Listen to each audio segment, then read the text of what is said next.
begin our consultant update. So I'm going to turn it over now to Mr. Hensley and our guests Kenneth and Ashley and Carolyn. Yeah, I'm going to immediately turn it over to Kenneth because you guys have heard enough from me already today. Yeah, we've had a marathon of a day. Well, they had Kenneth in the corner, so now it's his turn. Yeah. No, you We guys, try to keep him in the corner. Yeah, I mean, you guys ask me questions, I'll answer. There's a lot of great information that I got to hear today, so thank you. So, we've had the facility since October 1st. We've survived some of the challenges these last couple months. And so now we have some data based on utilization and some of the things that we're doing there now, and then some of the strategies that Rick and I are talking about for opportunities at the health center to try and reduce overall cost. So the first page on page 3 is just basic information about the different medical services. The number of visits and then the unique members. And here you can see that 86% of the visits are going to be your employees. And then also in the females, it just follows exactly your demographics. I think it's like 76% of your population is female, and we're seeing this on the utilization here at the medical center also. Concerned a little bit about the cancellations, particularly because they increased significantly. Are we following through with the same cancellation policy that we had implemented with our prior clinic manager? That is correct. So we do have the postings. Okay. We're going to be looking to see what we can do to break this out a little bit more, because we'd like to really know, okay, what is the cancellation? Was it the same day? Was it a week before? Or was it a no-show? We do have no-shows, and those just irritate me. Because we're trying to serve as many people as we can, and if they don't have the opportunity or the respect for all of the employees in the health in the district to cancel enough times so we can use it. What did we implement before? We charged It was no-shows. It was no-shows. For no-shows. On their second no-show, it was $25, Yeah. correct? And their third no-show. But we still have people calling to get appointments, but just canceling. That's what we're trying to figure out. This is It's a this is start. right off the EMR, and I've Okay. asked Kenneth to give me the full data on this. There's nothing HIPAA about who didn't show up for an appointment. Let's look at it and analyze it and see, is it truly people made an appointment and then they canceled it, but somebody else got to use that appointment, or did they if they just canceled no the week show? out, that's fair. That's fair, yeah. Absolutely. And so- What, do you have a policy, 24, 48, that wouldn't fall into that, It's usually the 24. in that no-show realm? Yeah. I think what we probably will need next month is more specific data about the difference in a cancellation versus a no-show, and then go ahead and implement fully the 24-hour policy. Yeah, that's and what I think that's Have what a I'd expect to do in policy. January. 24 would be a count as a no-show, Yeah. less than 24-hour less than- cancellation. less than 24 hours. Yeah, we'll bring up that policy and we'll take a look at it and see what we need to do. perfect. Because let me just say this right out front. I'm starting to hear, and I know you guys are transitioning in. I'm starting to hear from some employees that are back to the old way. I can't get in. I'm sick. The center's full. They're telling me I can come in a week. They're telling me I can come in 2 weeks. I think my kid has strep, and I need to get him in today. Like, and they're not able to get in. So, I know we talked about that up front. I was very adamant about that, making sure that we had those appointment availabilities for those sick folks and folks that wanted to get in.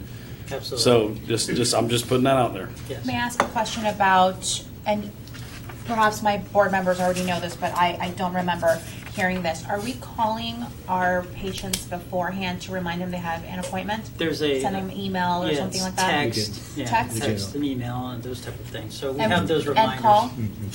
It's a phone call if they don't opt in for the text.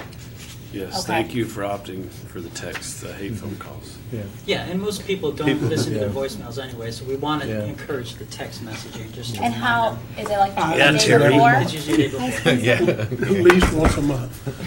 He listens to his voicemails once a month. If you have an iPhone, you don't have to listen to them. They're all text. You can text that. How long before the appointment? Day before. A day before? I have a follow-up question. If someone cancels their appointment a day before and you know that you have a set of people who are waiting, Yes. do you call those people Yes. to? Okay, so they're able to fit themselves in based on Correct. cancellations. So we do keep a Fantastic. list of like a cancellation list, Yeah. and so if we have a cancellation, then we seek that list, and I look at it when I'm there, and we do see that people are getting fit in. So we Okay. have that policy right now. Well, and you can see on the next page, board members, slide 4, that they have seen almost 400 urgent care appointments. So while we don't have the, full availability that we like during our transition, they are seeing them. Okay? Yeah, web enabled. Does that mean they made their Just made it appointment online without calling the So office. the web enabled means that they've joined and accessed the portal. And so Okay. we've launched our website and also the scheduling online, which people are participating in. So that's gone really well. The web enables meaning that their person is using the portal to access their information and access their visits and things like that. Gotcha. The more, yeah. So the more people we can have accessing their web portal, that's just more information that they have at their fingertips for other visits with, say, specialists. I'm going to go back a second. We're going to go to staffing updates. So we have, we're in negotiations with one physician. We have another physician coming in on Monday that we feel strongly about. So we should potentially have 2 by January, so I'm really excited about that. Our nurse practitioners and PAs are doing very well. One of the things that I just wanted everybody to just lay on the table is, we've had some challenges with some patients, and I know Lauren and Rick have jumped in when we've had some, and from a disrespect standpoint, one individual actually walked in and the nurse practitioner introduced herself to the patient, and literally the employee was clapping, "Oh, you're only a nurse," kind of a sarcastic. Very first visit, first encounter. I spoke to the nurse practitioner. She's doing fine. I know Lauren had spoke to the nurse practitioner, and she's fine. And so we're working through those type of things. We understand, we understand the stresses of the teachers and the population, and we're going to lead into that. We're just trying to take a step back and just be as empathetic as we possibly can, and take it as much as we can with a grain of salt. But I really appreciate Rick and Lauren jumping in. Did someone speak to the employee who acted like that? Lauren is working on I it. have not spoken to the employee yet, but I was going to call John Boyd, see if we can do something about it. Yeah. Since you are on that subject, if I may, I think not having doctors there when we started has been a problem. I think I'm not questioning the nurse practitioner at all, but I think it's a perception problem to our employees.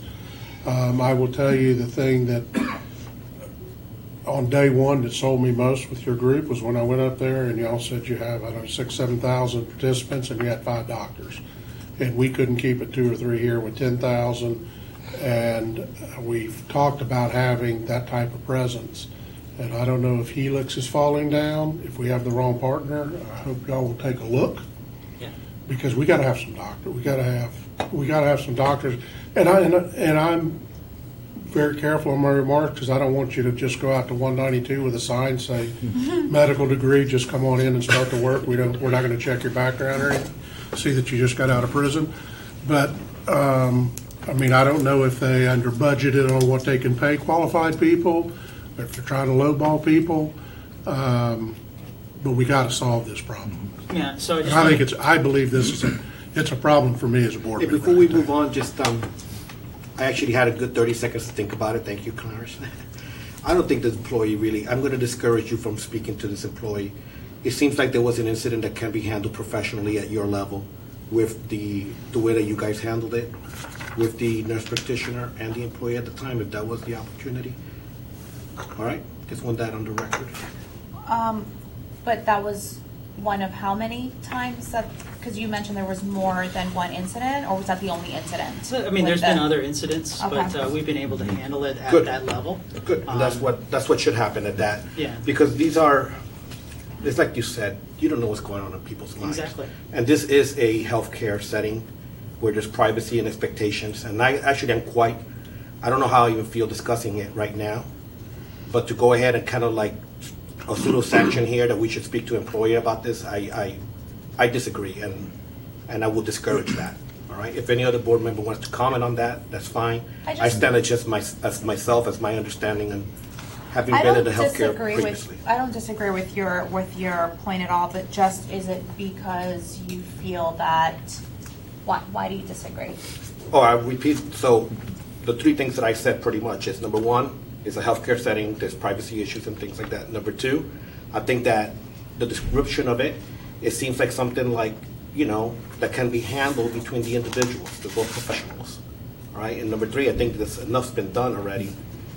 I don't think any more. If you sense that there's something on a policy level that we may communicate as a board to help alleviate this, then we could talk about that. Yeah. That's definitely something that we can probably. So we can monitor this individual and. Yeah.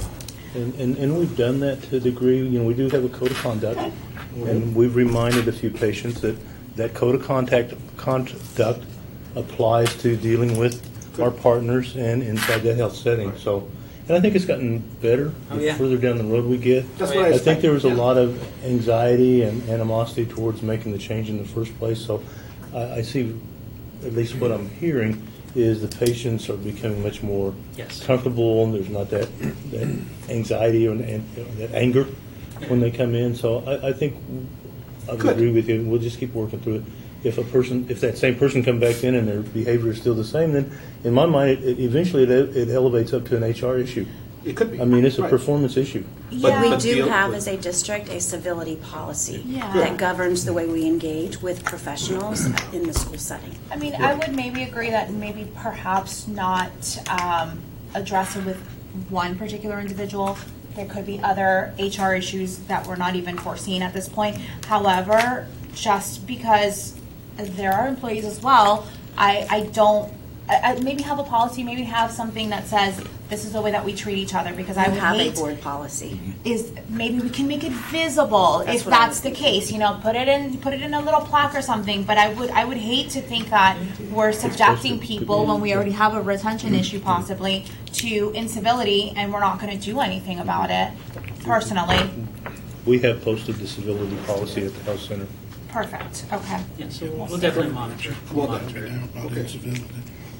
But I want to go back to the physicians. I just want to make sure everybody, we understand that there is a national primary care physician shortage. And that's why you're seeing nurse practice and PAs are, they're growing within the population, because we cannot train enough PCPs because the money's in in specialty. So it's not just Osceola. I mean, it's a national problem, and we're going to continue to look at and find out if there's any kind of challenges that we're having, budgetary or whatever it might be. So we're going to continue to look at that. And, Kenneth, within the kind of the microcosm of Central Florida, it's kind of hard to draw people to Osceola County for some reason. Yeah, and Pretty easy to get there, right down the turnpike. Yeah. It'll only take them an hour to go the last 3 miles. But I think that Boggy Creek is filled. Ken, I want to hear you out on what the challenges were, but I You're think saying the key there's a is problem from some perception overdevelopment or is something, Clarence? important, Is and that what you're we've saying? got to fix it. Correct. Comparing And roads. we're also looking at local. It's that problem. and, Yeah, even one of the physicians that, as we got her on the phone, and we told her it's in Osceola County. That was from one of our relationship, which is a chiropractor who, we were spreading the word across Nemours everywhere that we have a primary care need. And our chiropractor reached out, got me in contact with an individual, but as soon as she heard it was in Osceola County, she said, no, thank you. But What was her, did she think it was distance. the drive? Yeah, Distance. the It drive. depends where you live. Yeah. I mean, I don't know where this person lives, but she lives in Lake Nona. She's 15 minutes to the health clinic. Correct. We reached out to Mary more. does We not reached have- out. Huh? But she lives in Lake Mary. She lives in Lake Mary. It's a 2-day trip. We Yeah, did- we also reached out. Oh, to for sure. That's where I work. No. We also reached out to our relationships at Nemours. We spread the word across to Dr. German at UCF, everywhere. Our chief medical officer also joined the Osceola County Medical Board, Orange County Medical Board. We've been spreading the word across everywhere. Even when I met with the hospitalist group from St. Cloud, I also talked to them about primary care. So hopefully we've got it fixed now. Hopefully. We're making headway. Yes, And we I think are. we've got at least one for sure, and I think the one we're interviewing on Monday. Monday should be good, and I know the one, there's an offer out too now. Yep, They're right. negotiating, and hopefully we'll have that settled, and he'll be able to roll over part-time when we get back from Christmas break.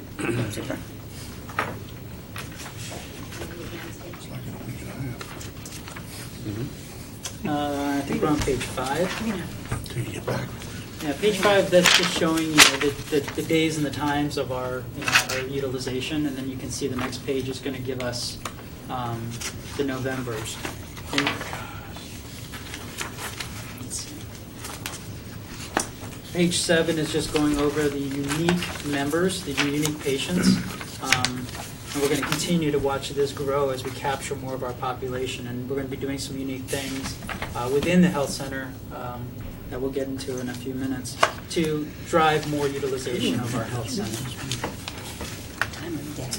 Page 8 is the website. They don't think it's lunchtime, which surprises me.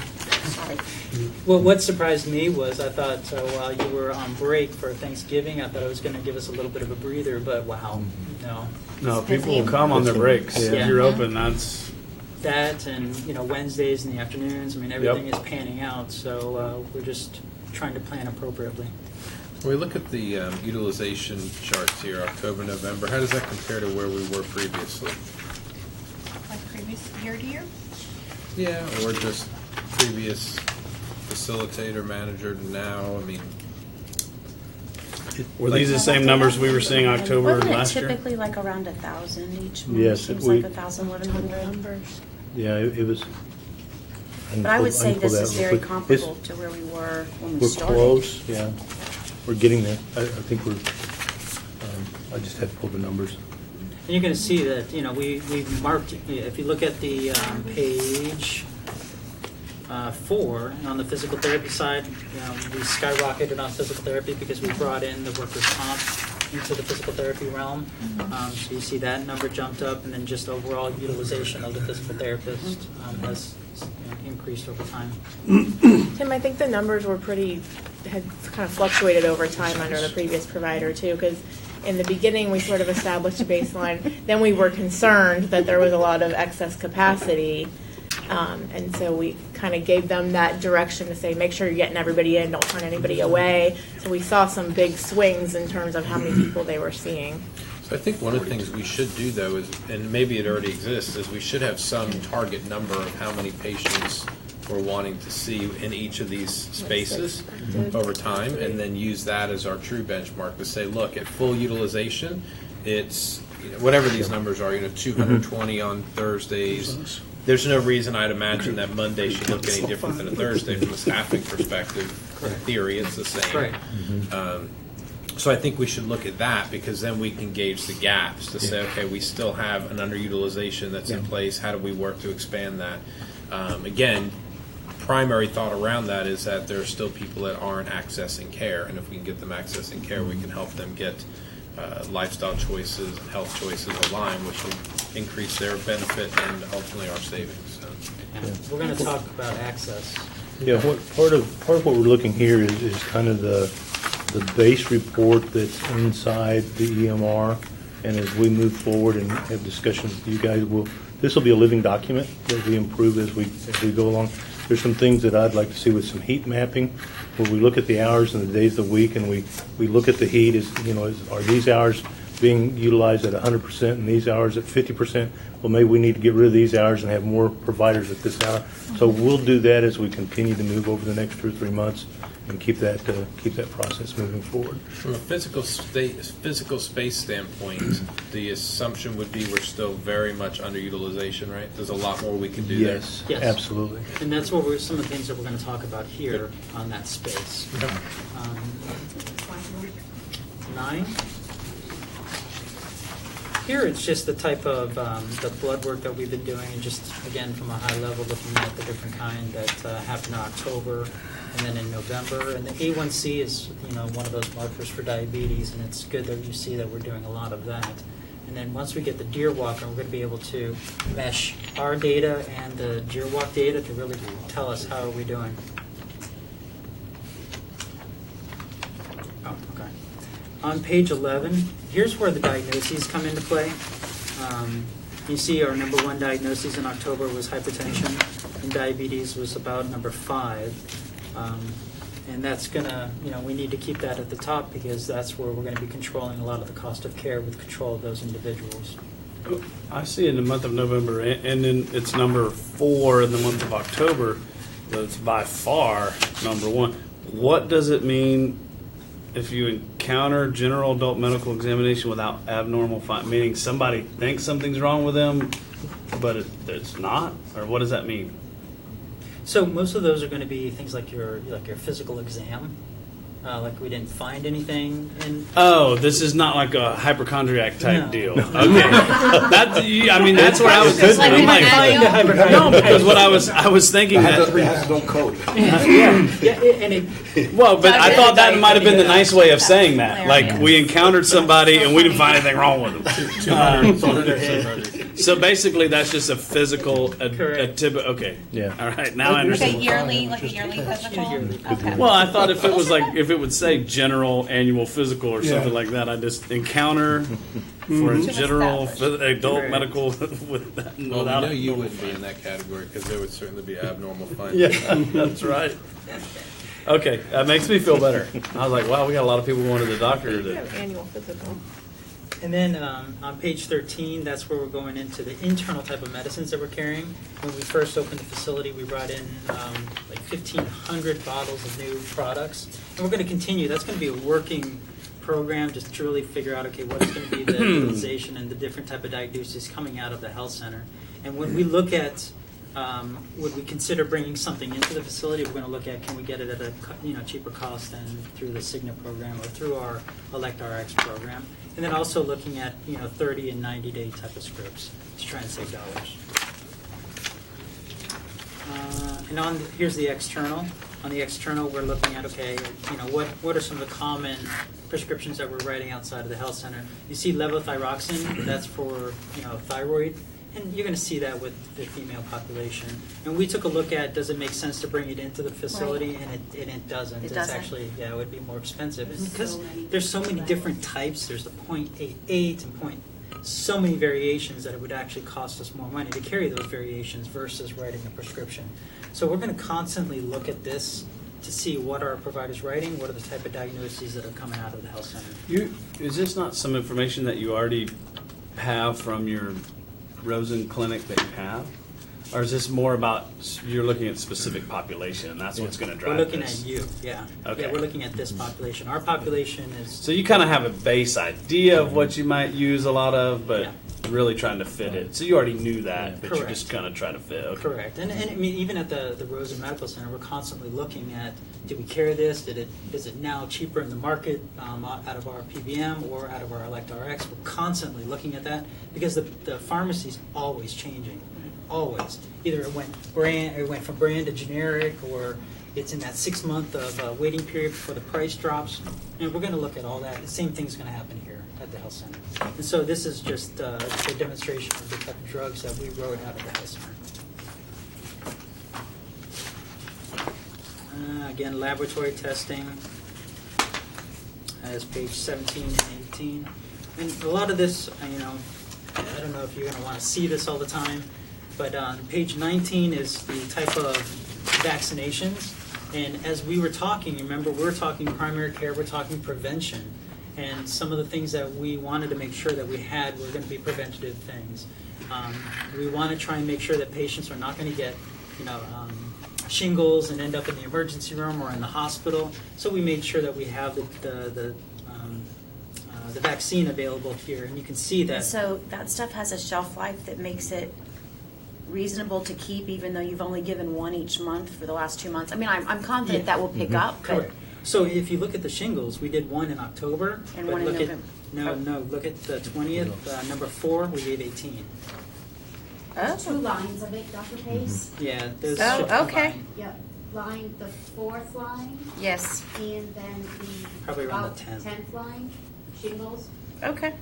So again, those are preventative measures, and you see the different type of flu vaccines that we gave, hepatitis, shingles, Tdaps, just a little bit of everything. That's, again, we want to make sure that we're preventing illness and preventing disease from us having to send people to the hospital. What would, just question for my own personal knowledge, what would make you give someone a 6-month flu shot instead of a different one? What's the difference? So there's difference based on risk and also age. So each one is going to be a little bit different. Okay. I don't remember the specifics on each one because That's we fine, came I out just with want- different ones. But for me, I'm just happy that people are getting it done. And I think that overall, Eric from our pharmacy relationship, they gave almost 800 flu shots plus what we. I got mine this morning. And page 21 here, we're looking at the different type of referrals coming out of the health center. Even though we have a dietitian on staff and even though we have physical therapy on staff, we are still generating referrals so we can keep those numbers. Some of the things that we want to look into and dive a little bit more of is when we're looking at gastroenterology, when you're looking at for October, we did 19 referrals, but what does that mean? Is it for abdominal pain or is it for colonoscopies, which are preventative? So we're going to dive more into that so we can give you a little bit more depth behind it. Because there's going to be things that we want to refer patients to specialties. Maybe a diabetic has to get their eyes checked. Well, that's something that we want to see that number increase. Because they can develop what is called diabetic retinopathy, and that could be a cost, a significant cost if they develop that. But that's something we can prevent. Page 23, here we're looking at, if they didn't come to the health center, what would they have done? And this is just a breakout. This is just a survey that they take. And then here's just some of the savings associated to them coming to the health center versus what would they have done. And these are their words. I would have gone to the urgent care, or I've gone to the specialist, or I've gone to the emergency room, and the costs associated to those variations. So how we got these average costs for the Osceola plan on slide 24 is I went through the data and had to sort under urgent care claims, and I copied them and I divided by how many there was, and that's the number I came up with. So the approximate, it was across the board. I started to just give you an approximate was $60. An approximate for a special was about $120. So that's where those numbers came from. And then when you take that number out by how many visits it was, how many we did for October, how many we did for November, that gives you the number of how much avoidable claims there were because the medical center was there. Page 25 is I'm really excited about. So we talked about accessing the providers. 2 months into October, we recognized a lot of the stress, anxiety, depression associated to the population. Just based off of what I was talking to some of the providers and some of the patients that were actually we experienced. And so we quickly, Rick and Lauren were able to give us the EAP data, and we saw that it's substantial. Huge. So then what we did was we did a cost benefit, and went to Rick, went to Lauren, and then they shot it up to Sarah, and shot it up the chain of command that we are going to be bringing in a mental health therapist because our providers are spending a significant amount of time on the mental health piece when they should be focused on the medical and pass them on to a therapist or a counselor for the mental health piece. We do have a room that's there, and Rick was able to get us 15 hours, and we interviewed 2 providers, and we're bringing them both in. We already have a list of 8 patients that we're going to be, actually we're speaking to them now to try and figure out what days and what times would they want to come in to get the counseling at the health center. So that's going to be a benefit to us, but also it's going to reduce the amount of time that those providers are spending on the mental health piece. They can focus on the medical piece and get more of those urgent cares in.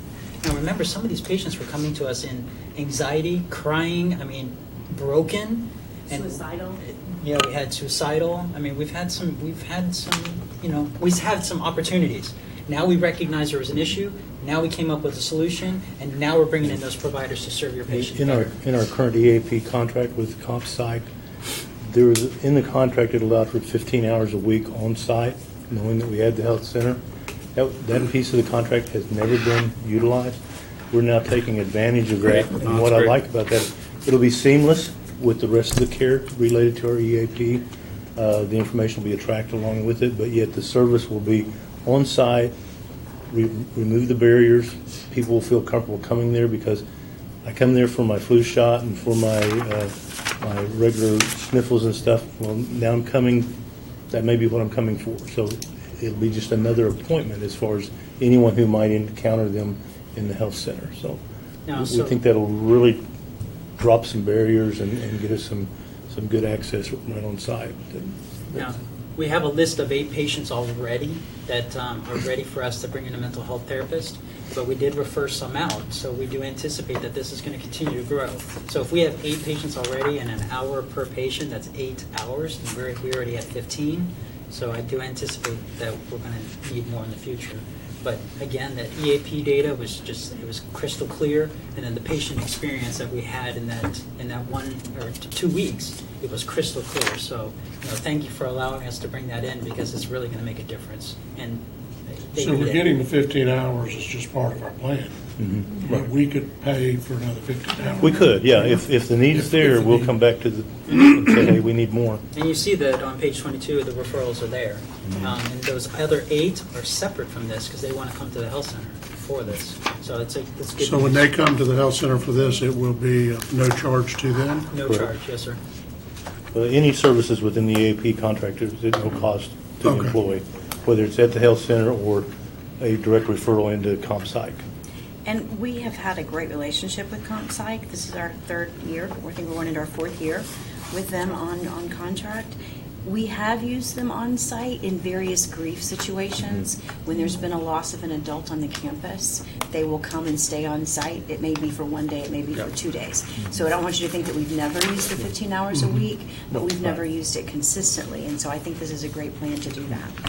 Yep, we have 2 providers, and hopefully we'll have them in first week of January. One of the providers has actually already had engagement with our employees throughout the district, has actually done some crisis intervention in the past, so very familiar with our workforce.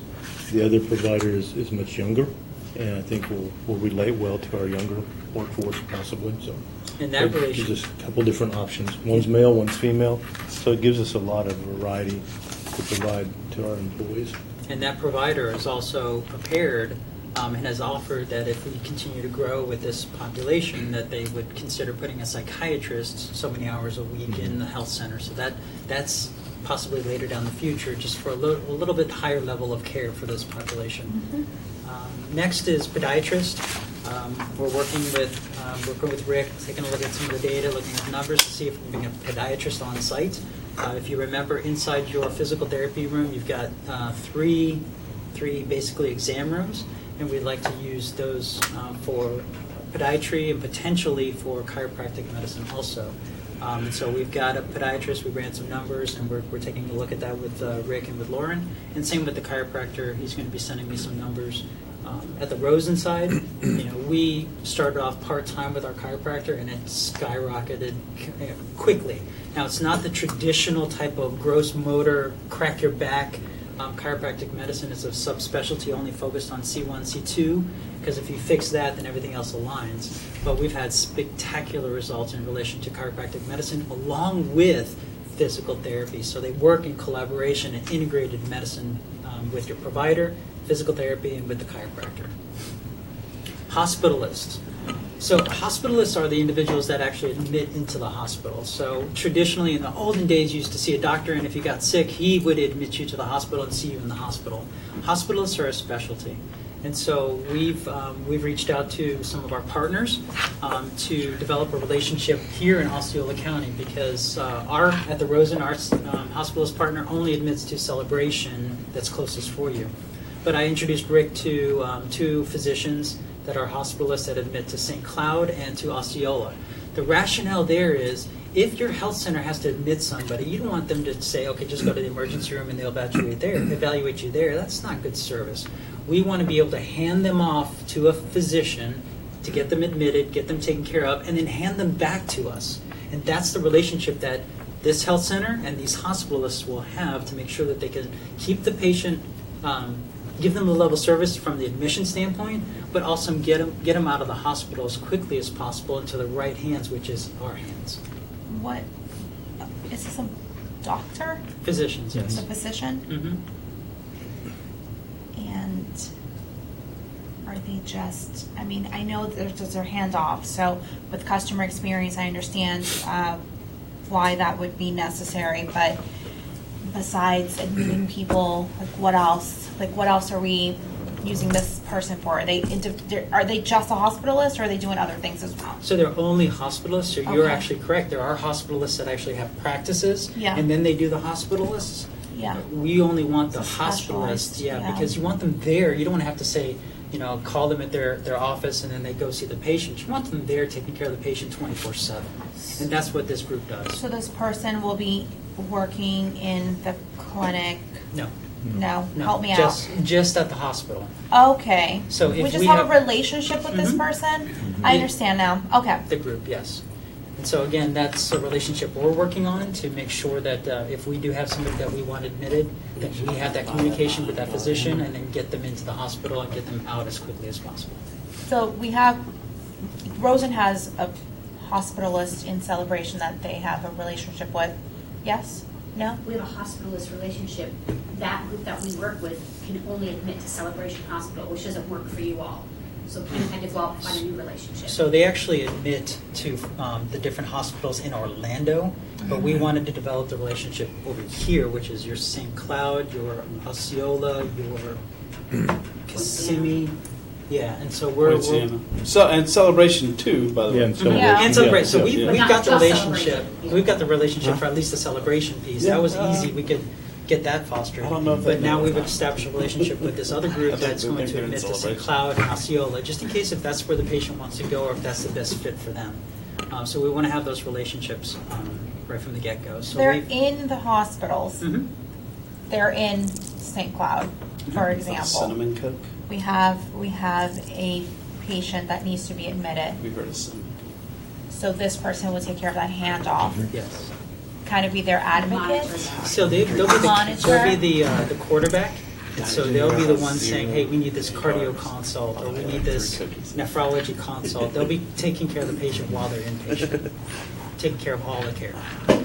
It would actually be prescribing any kind of Prescribing, medication ordering. care with while They they're in the wouldn't be hospital. the doctor necessarily that would take care of them, would they? Yes, They they are. would. So they basically work in the ER. I know this is No. probably like No, not go ahead. super important to the rest of you guys, but I'm really interested. Or yeah, Please, Terry, continue.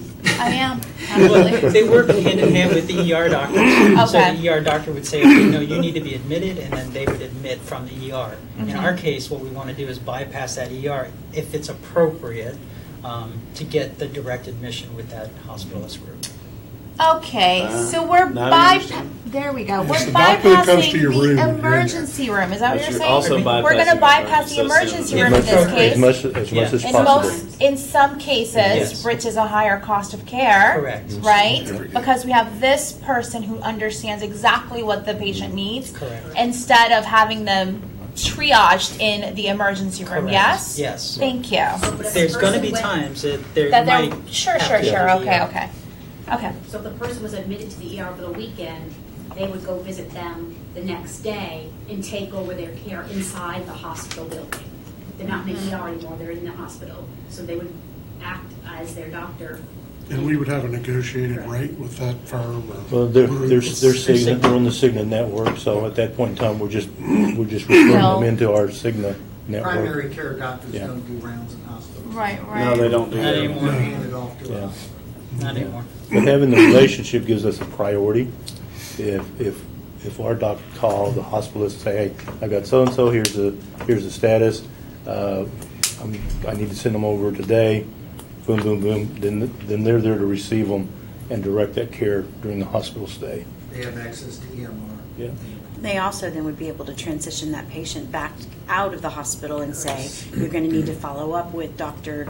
Kenneth at the center Mhm. next Friday. You Let me got help it. you make that Right. appointment. And that helps And then- reduce readmissions, that Yeah. helps, I mean, it's just it's a continuity of Closes care. that loop. Correct. And that's some of the problems that we're having in healthcare in general is most people who go to the hospital and to the emergency room, they're saying, hey, discharge, see your PCP in 24 to 48 hours, but in general, most people don't have that. And so they end up back in the emergency room, back into the hospital, just increasing costs. So this closes that loop and helps us reduce costs for the school district. Okay. You want to talk about the memo? Sure. We've been talking to the owner of Tomo and Docks out of St. Petersburg. He's coming over this week. We're going to drive around the district a little bit and kind of show him what we're looking at. But basically, we're talking about he has a mammography bus, and we're going to arrange to set it up at a location for the week. Like, for instance, Poinciana High School, Gateway, the Health Center, St. Cloud, for a week at a time, and actually have a schedule where employees can go straight into the mammogram bus and get those services right there on site, and then follow-up care would be back through the health center or through the provider of their choice if there's a need for follow-up. Is this a proven strategy to increase access and reduce costs? Absolutely. Advent Health used to provide that service here in Osceola County, and they, for whatever reason, a year or so ago, they parked their bus.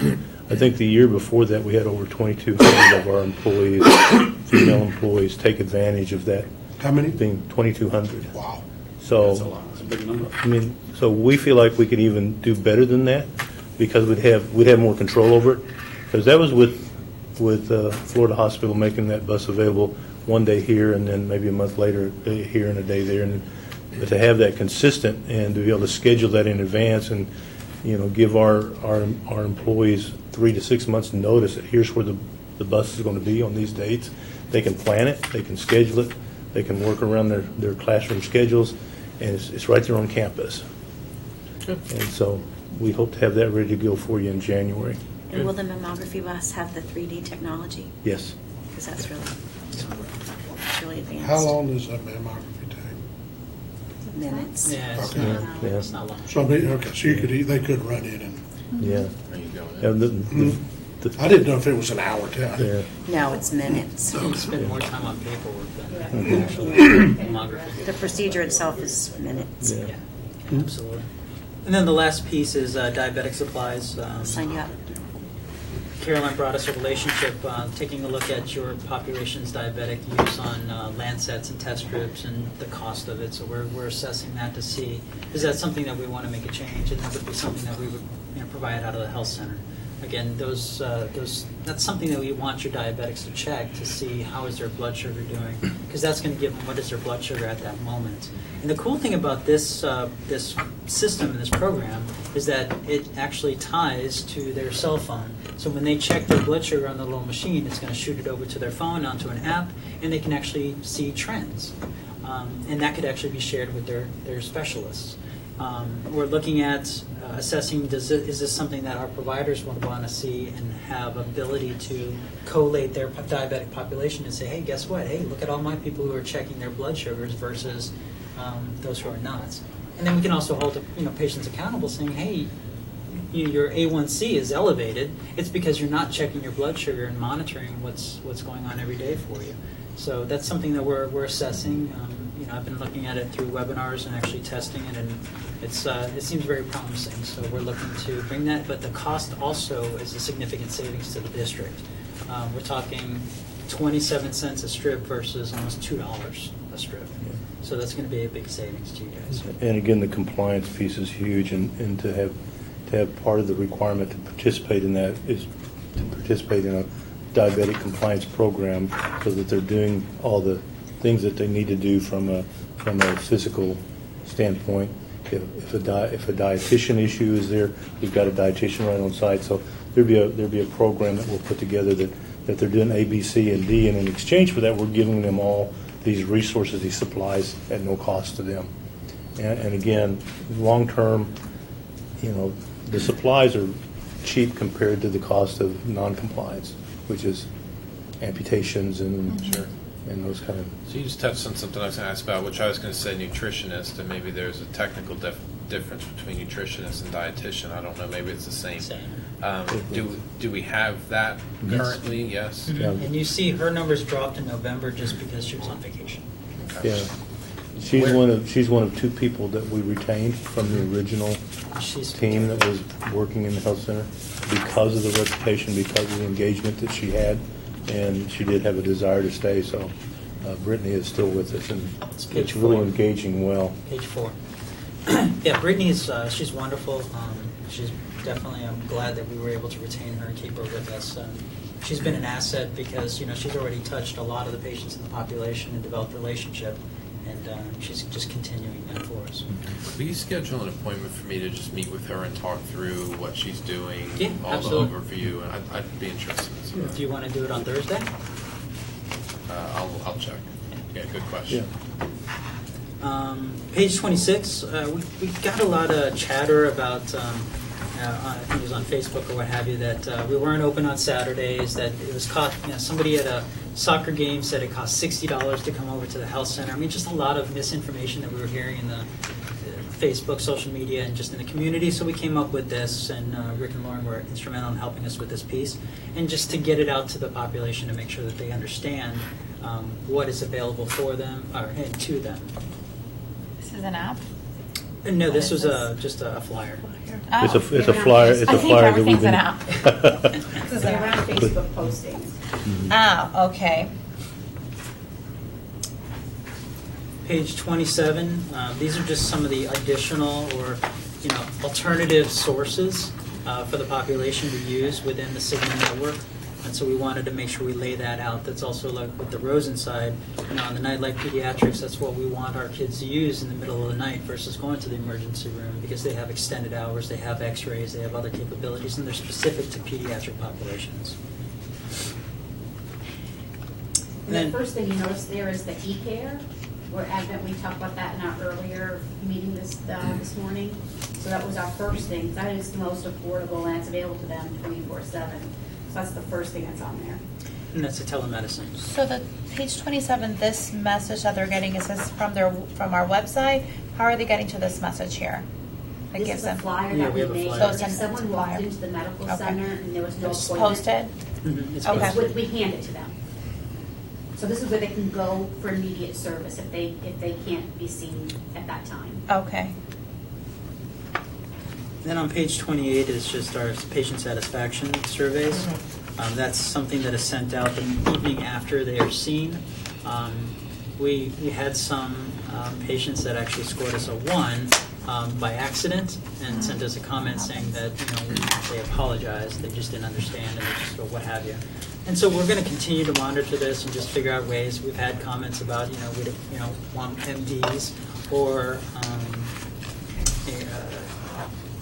MDs, just various things. And we're going to continue to improve based on whatever that we hear, or just some of the misinformation, and that's what we react to. What can we educate them on based on what we hear? Just a quick comment on this one that Terry was just asking about the list with the e-care and all that. If I was a consumer and I saw this, I would actually look as the e-care being the one that's going to cost me the most money because it's the only one that actually has a cost on it. If you look at it. Yeah. So if I'm looking at this, I go, okay, if I do that, it's going to cost me $25 when there's no cost attributed with anything else. And so you may want to put in, cost. least expensive to you, Yeah. moderate cost to you, most Okay. expensive, something like that. Good idea. I would immediately, if I were a discerning consumer looking to avoid cost, I'd immediately avoid the first one and go to the most expensive ones. Look at it. No, Yeah. That's a great idea. I don't Yeah. know how to do it because depending on the plan is how it was dictated. Yep. So that's a great idea, saying least expensive, most expensive. I've used the e-care, and I've wondered about this whole telemedical thing where we do charge $25. It's got to be a lot cheaper in total, forget who's paying what, to go to this. Why don't we even incentivize that thing, if it is indeed a lot cheaper? Maybe it's not, maybe it just seems like it. I think it's $49 is the basic cost for an e-care visit, correct? And so So we're paying, 49 total. 49 total. so we're paying $24. What do we pay when they go to a convenient care center? Claims Probably that. vary, that's probably around $80 or so, $80 to $100. The idea is that we wanted to make sure we charge something so that they No, I'm would go good to with the charging. center first. Right, but I'm fine with charging something, but I'm wondering if it should even, employees pay $50 for urgent care. What do they pay for a No, but medic what is- clinic? what's the They're on total? the base plan, it goes towards the deductible, so they're paying that whole cost. The whole amount. He's paying the whole, yeah, he's paying the whole amount. Yeah. Until you reach my your point is, if deductible. 'Cause we that's may the be able to plan. pay 20 of that $25, and if it takes care of a problem, keeps them out of one of these, we're still $30 up on the visit. I think it's Or a valid, something. I don't know it's a that- valid point. I mean, we talked through that, right? Number one, attributing the cost to it. Number two, offsetting some expense, Yeah. right, and making sure that's mitigated a little bit. But to your point, I don't know what the utilization is, but if there's a way to increase utilization by changing the factors that we use, I mean, I've used it I one don't- time, and I don't would have math. told you I'd be the last person that would ever use that. I used it. I love it. I do too. I'm a Can't wait to get sick again, sorry. Oh, my Lord. Give it a couple months. I don't even know how to. Mr. Thacker, are you Did they give you advocating for instructions? putting the cost to the patients, as in their copay or deductible, Or the cost that we pay? No, for what Tim was talking about, the cost to the patient. What I was saying, though, is if the total cost to us, Yeah. let's say it's $100 and the patient pays 50, so we paid 50, we'd be better off to pay the $49. Yeah, just pay it for the employees so they wouldn't go to So they the wouldn't urgent go care. I would caution us to make an immediate change on that because we have to, over the next couple of months, decide if we're going to stay with Yeah. Yeah, no, I get it. the e-care with Advent Health, or if we're going to go to Cigna's product of telehealth or whatever other telehealth product we decide to go Right. with. I do think we want a virtual option. It's quality care at a reasonable price, and that availability 24/7 is good, and we want to incentivize it for our employees.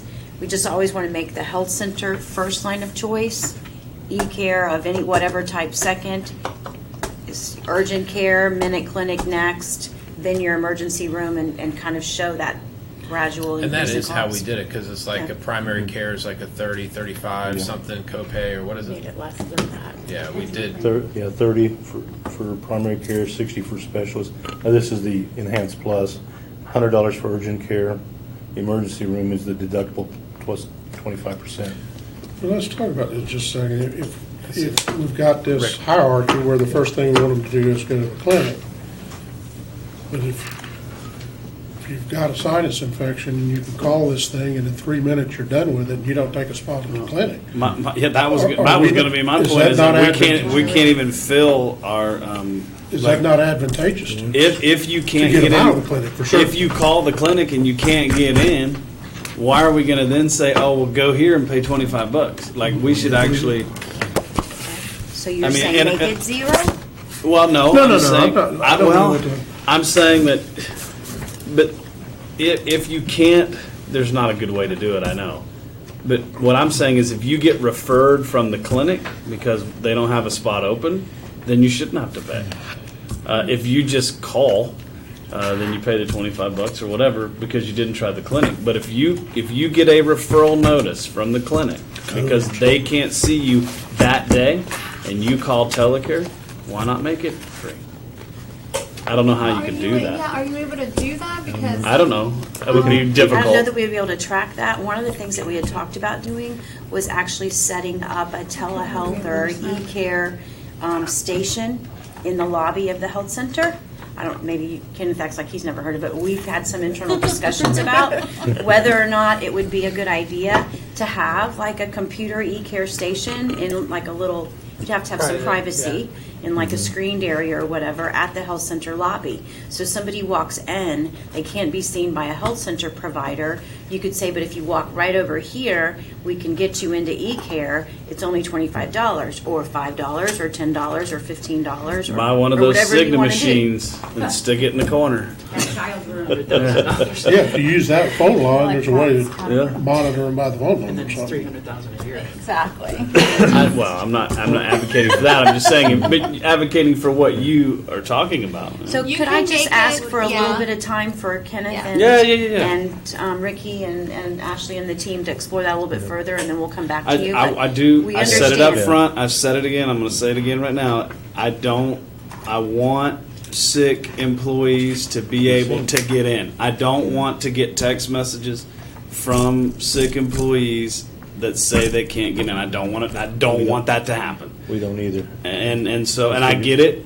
Your capacity, you're busy, you're filled up, you're transitioning. I get that. But if somebody is sick, this is a benefit that we are providing for our employees. They've got to be able to get something, whether it's the tele, whether it's this, whatever. We got to get it figured out. I do think that, what's been 6 years now, Ricky's got his first good idea here, though. It's been 5 years. No, I really do think this is a good idea to think about how do you layer that in. That's why I said I would just ask for a little bit of time to talk about how we layer that in. But I agree, we need to do more to promote this availability. I hate That's to even been my say response these a couple words, times. Hey, but I know can't get that in. last year in Use the tele. Hey, January, it costs $25. we made e-care available That for was the whole free thing. and promoted the heck out of it. It still didn't Anyway. increase Yeah. usership a lot, but it did increase it some. Maybe it's training for our health center frontline employees to say, we don't have an appointment available for you, but we suggest that you try Advent eCare. Here's a card or a website of how to get there or how to do that. Why don't you guys talk about that and then come back to us with what we would do. It should even be as easy as promoting Advent Health eCare and then just saying, or Urgent Care Center without actually calling them out. You know what I mean? Because then the only thing that we have available, like the only branding thing is the Advent Health eCare. And we don't want to try to promote center care. We That's what I'm want to saying. promote. Like, just say Urgent Care Centers, also an option. But which ones? I don't know. Pick. I get all positive The response when that I we talk got, this was made to from people the about insurance coming for committee. Yeah. preventative care type And stuff. the response was people But wanted I to know always exactly get where the, to go. I can't So get in these for were the other. nearest ones And for the to urgent the care, health which is what center. everybody Right thinks there. it's for. Okay. And we're looking at it, it's some of both, but really it's preventative. But our employees, I can tell you, are like, my kid's sick or I'm sick, I need to And I get into agree, the 'cause clinic. we don't want to turn people away. And Kenneth, that's Yeah. where the previous conversation had come up about if somebody physically comes to the center Yep. and we can't get them an appointment, rather than walk-in. sending them away, maybe we could have a station saying, go to this monitor and you can do your e-care visit there. Yeah. If they Just do so it we're not there, turning them then it's away. free. Yeah.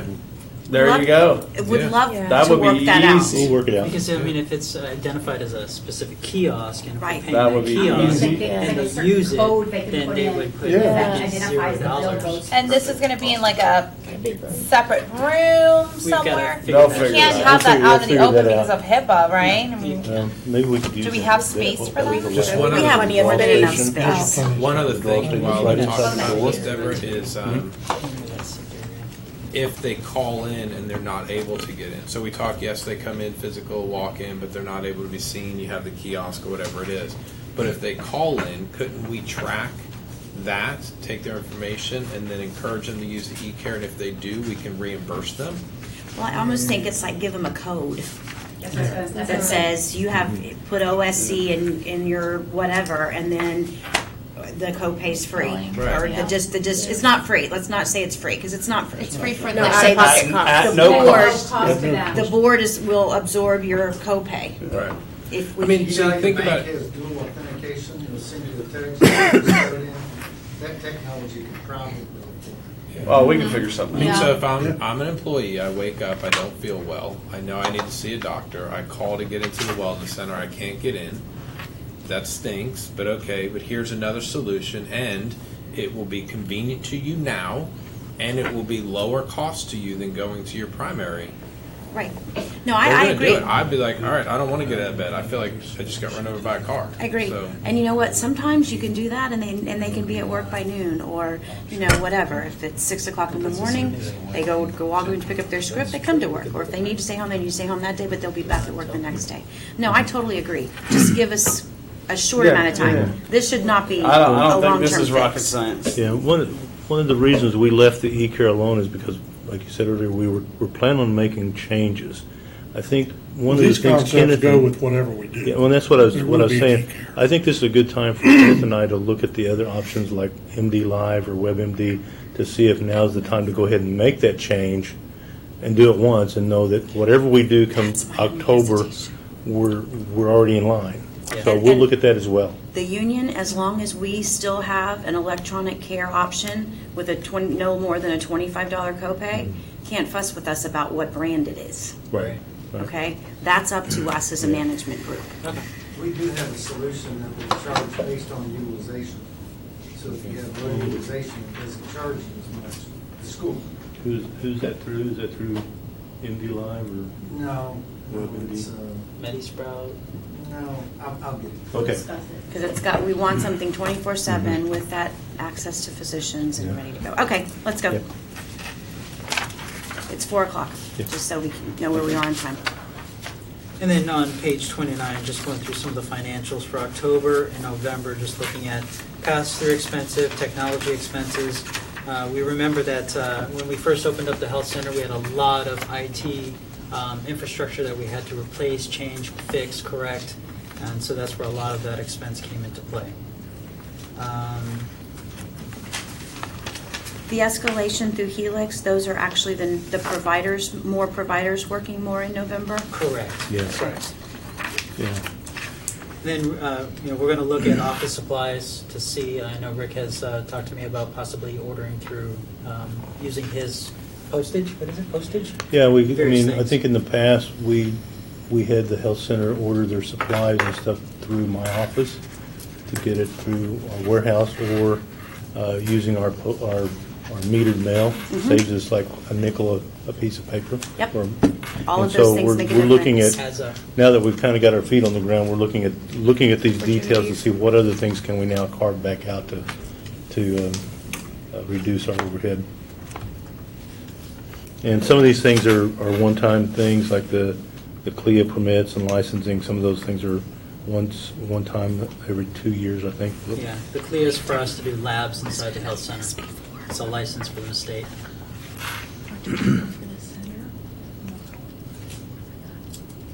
Do you guys want to see this each month? Do you, how many months do you want me to go back, or just keep a running tally going forward through the meetings? Board, what's your pleasure? What slide do you want? Because I don't think I'm with you. 29 and 30. 29 and 30. Oh, I am at the Yeah. same slide. I like seeing it. I do too.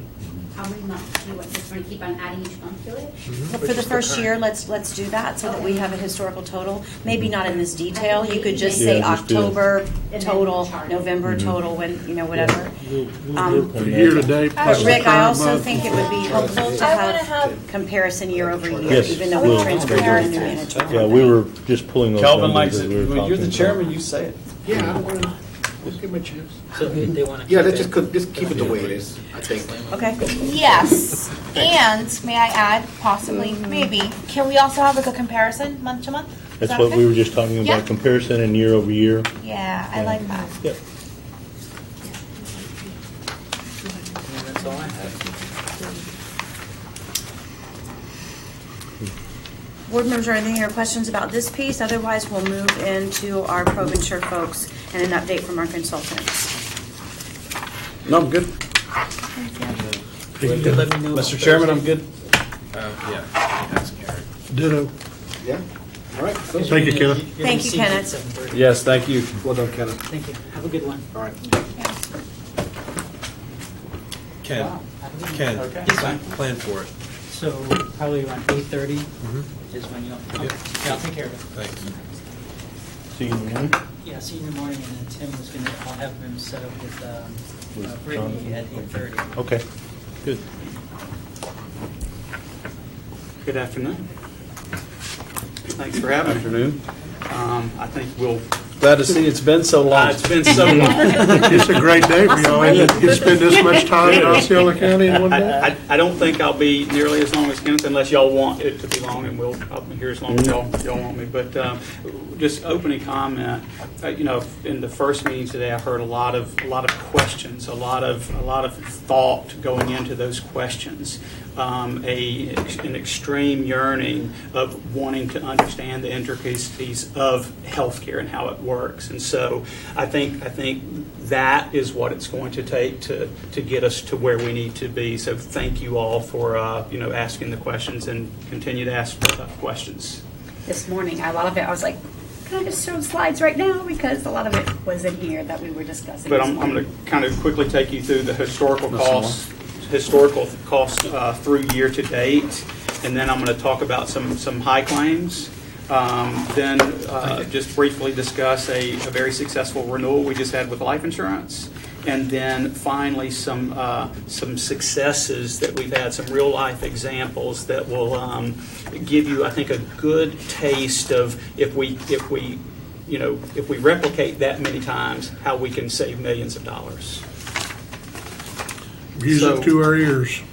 What's that? That's music to our Okay, ears. all right, okay. So page 33, I think the key thing to focus on here is you kind of go down about 4 or 5 lines on this first graph on the upper left-hand side, and it just has some comparative costs. 2016, you're at about 53 million, 2017, 59, 2018, 63, and then for the first couple months, you're at about 8.6 million, but I think the key thing, a couple lines below that, is your per employee per month claims cost. So in 16, you were at $705 per employee per month in claims. You went up to 772, went up to 811, and now for the first 2 months of your current year, we're at 664. So that's October and November? Yes, ma'am. November. Yeah, it's 2 months worth of How does that data. align when you go comparison month to month, year to year on that, as opposed to looking at the whole plan year? Meaning, will that trend hold out, or is there? Time will tell if that trend will As hold we out. engage more into our initiatives, we should see that at least start to trend down, we believe.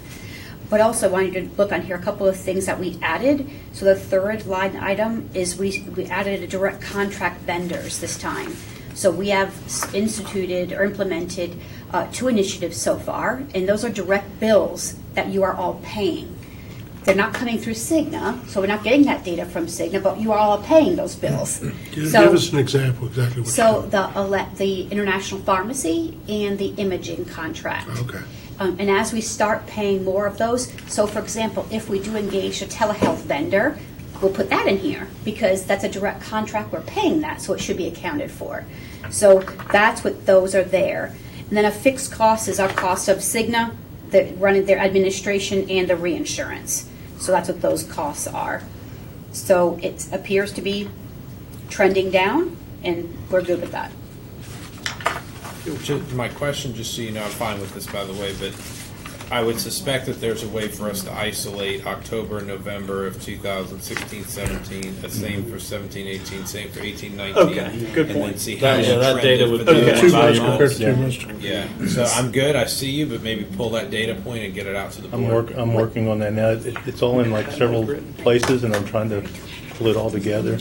Sarah has Because Kenneth was keeping some pieces, Sarah was keeping some pieces. Of what Kenneth was tracking was probably the most comprehensive, and I need to go back and confirm all those numbers were really kept up on a regular month-by-month basis. And as soon as I get through that exercise, I plan on bringing that to you. But when we compare Okay. month to month, like October 18 to October 19, we pulled the data from, we did an ad hoc report to Cigna. The number was incorrect. Once we get the Deer Walk, we'll have accurate data with that. But the numbers that I got, it was off within $10 million, so I knew it was inaccurate. I think some of the information that we're questioning is on the next slide. Yes, On I page was just fixing to say 34. that. So you got a month by month. And 2 things It that. doesn't go all the way back. but Two it things is. I would look all the way over at the total cost column. And you can see the 4.4 in October and the 4.4 basically, plus or minus in November, is significantly less than what we experienced since like last spring. Okay? Because remember, starting last April, all of our claims, our total costs were well over $5 and even up to $6 million. So that is a significant improvement if it holds.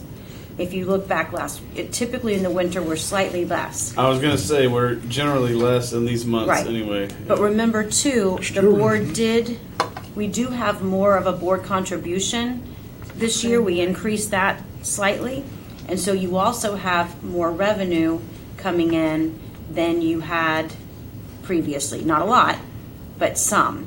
And so I think that's, some of these things are coming, but right now it's encouraging. No doubt about it. And if you see column about 6 and 7 is where we added the initiatives into there. Again, we're going to keep tracking that. So ideally, as those numbers increase, the claim should be also decreasing relative to that. What's the name of the column you're looking at? The international pharmacy, International so the imaging. 1, 2, 6 Yep. column over, and then the one beside it is the imaging. So there's a lag. So claims that happened in October, we paid in November for them. That's why you see just the November numbers there. And although we've had some successes, I don't want to claim any credit for what we've done is not move the needle to this point. I don't think. So, There were significant plan design changes Yeah. with folks who did not opt into the wellness objective and had a deductible increase and those types of things. But this Yeah. is still encouraging. yes, ma'am, absolutely. Better than the news we had all summer. Yeah. My perception is referrals outside of the health center that are going to significantly impact our overall claim costs. As Because, they decline. Yeah. Yes. And if That's you go, funny. Not really. you'll go to the being next sarcastic. page. It's just October and November, and kind of going over to that far right-hand corner, going back to what Dr. Pace said about bumping up the funding a little bit. We're funding above costs. So. So this is plan year to date, and the one before is a rolling 12 months. So that's where you see the difference in between those two. Page 36 is your claims larger than $200,000, and there are about 30 of those coming up to about $10 million. Many of the ones that you're going to see here, we're not going to be able to avoid. Okay, you're going to have your cancers. You're going to have just some big ugly stuff that happens. The key thing is when those things happen, we're going to be able to manage those costs downward. So the hope is for this to be a shorter report in the future. And again, right now, we can't do anything to manage these claims because until we get Deer Walk. Are we these will the not bills that we would like to look at Yes. and itemize, and we can't, we Yes. can't get them? Correct. know. Yes. So these are the ones that don't fall into where, oh yeah, the hospital really charges you $8 million, but Cigna got to pay it off for $10,000 because we're part of a group, right? There's no Like- DRG for a liver transplant. That's what I'm saying. So, but you'd like to still look at this line item and go, hey, or hey, yes, So okay, this what that's we were okay. billed, or this This is is what? paid. This is Paid. paid. Okay. Paid. So you'll see it, drug claims, so the pharmacy spend on that claimant, the medical claims, and then the paid year to date. And this is all from December of 18 through November of 19. So again, it's a rolling 12 months. We just identified a new drug that is intended to put off dialysis and kidney transplant. It's $2.9 million for that drug for 1 year. And we're going, the dialysis and everything else is $900. Why would you pay 2.9 to defer 900? I mean, it's getting ugly out there. The next page falls into the same category as far as what Ricky was asking about reviewing them. Yes. Yes. And these are you 5 or 6 pages of these claims. If you go to page 42, that's the summary. There's 237 claimants that are over 50,000. And so, what I was asking is only Cigna is allowed to. Only Cigna's third-party administrator is allowed to look at these bills and tell Cigna if they were okay or not. Not- Well, but according to Cigna, they're not even getting the itemized bills. So they're not reviewing them. They're paying off the UBO4. So they're paying only off of a summary bill. So, but you are right. You can only use their guys. Right. And is that contractual, or? I guess my question is, if somebody else was handling it, could they say, "Nah, we're going to find other places, or we're going to try to direct you to care that's going to do this still provide high quality care, but do it at a lower rate." Yeah, the hospital can't tell Cigna only you can review our bills. I mean, I don't know where that came from. Certainly their contract is intended to be secretive between Cigna and the hospital. I get that. Because it's got proprietary Yep, information. But we're talking about reviewing things that shouldn't be on the bill to start with. We're also talking about a public entity, and I would think that if taxpayer money is being spent, then the taxpayers have a right to know if they're being gouged or not. Frank is reviewing a letter to send Wouldn't you agree? to the powers that be. So, question, as far as the review process is concerned, let's just say that we crack this nut around the ability to review these claims. What's the look-back period? Is it 3 years, 1 year, 3 years? 3 years. And so these are all ending November of 2019, so a couple days ago. So just in the last 3 years, this is showing me $28 million, $29 million? Yeah, Correct. almost 29 million.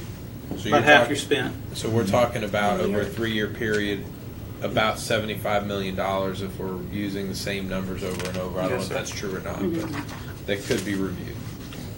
Search dot get kicking in. And then the question would have to be, Thought we were at well, 250. we don't have to answer it now, but I'll put it on the table for you guys to figure out is 900. having a third party, I don't know the right term, a third Third-party party administrator. administrator? Yeah. No, not the TPA. Somebody to do the review. Review the Medical claims. bill review. Okay, so having an additional or separate or third-party medical review company that meets the requirements and benchmarks required, because they were talking about the qualification piece of that. Yes. And that whoever Cigna is using meets the qualifications, financial and otherwise. So whoever you guys had didn't, and so who the heck else is there that we can bring to the table to start to talk about this piece? Yeah. And So what we can't get past that. percentage- What percentage do they usually keep, those third-party reviewers who do Yeah. the bill claims? Because they usually, Yeah, they do that keep is a- their fee. they do, keep yes, a absolutely. percentage. Yeah. Well, and then the problem is we're still not gonna get below that bundled piece that they, I mean, Cigna doesn't even get They don't get an the itemized itemized bill. bill, so. the But only these thing aren't. that- But these what we're talking about aren't the bundled pieces. Some right? of They many of just them get are. the by the Many- pay. Some of them Some are. of them Yeah. are, yeah. Not the And over. we- Not the over Yeah, 200s. and but we these. don't know which one's Yeah. doing which Okay. ones don't. Yeah. But I would think, based on what I heard, is that that's step number one, is that if there is a medical review company, if that's the right term, it has to be one that's good enough to get qualified to be able to even do it in the first place. That seemed like where the non-starter was. Well, and I know that Frank has been Frank is in researching. the process of working with the attorney that manages and runs Mid-Liminal, and. Which is there's the nothing claims, which is the financially- bill review Yeah, company. there's nothing financially deficient. Cigna just never has vetted them. And they're Okay. saying they're not on our approved list. Well, Okay. you want to take 2 years to get on their approved list. We're working with Frank to get through those roadblocks. All right, so I would think Deborah and Rick and Sarah, you guys need to talk to Frank and Chair or whatever and see where we are on that. What's the reality of being able to move that through? Well, I guess the other question is are we gonna accomplish real? anything Yeah. by They don't get going this, there? they don't get, they're paying off a summary bill. So I think that's the issue is, I kind of equated it to Frank Kroppenbacher that when you go to a restaurant, the first thing you get is the big bill that shows what you order for your appetizer, your drinks, whatever. So you kind of look at it and you say, yes, here's my credit card, I'm going to pay for it. You don't get just a little thing at the end, right? They're getting just a little thing at the end, saying, here's what you ate. Trust me, it's right.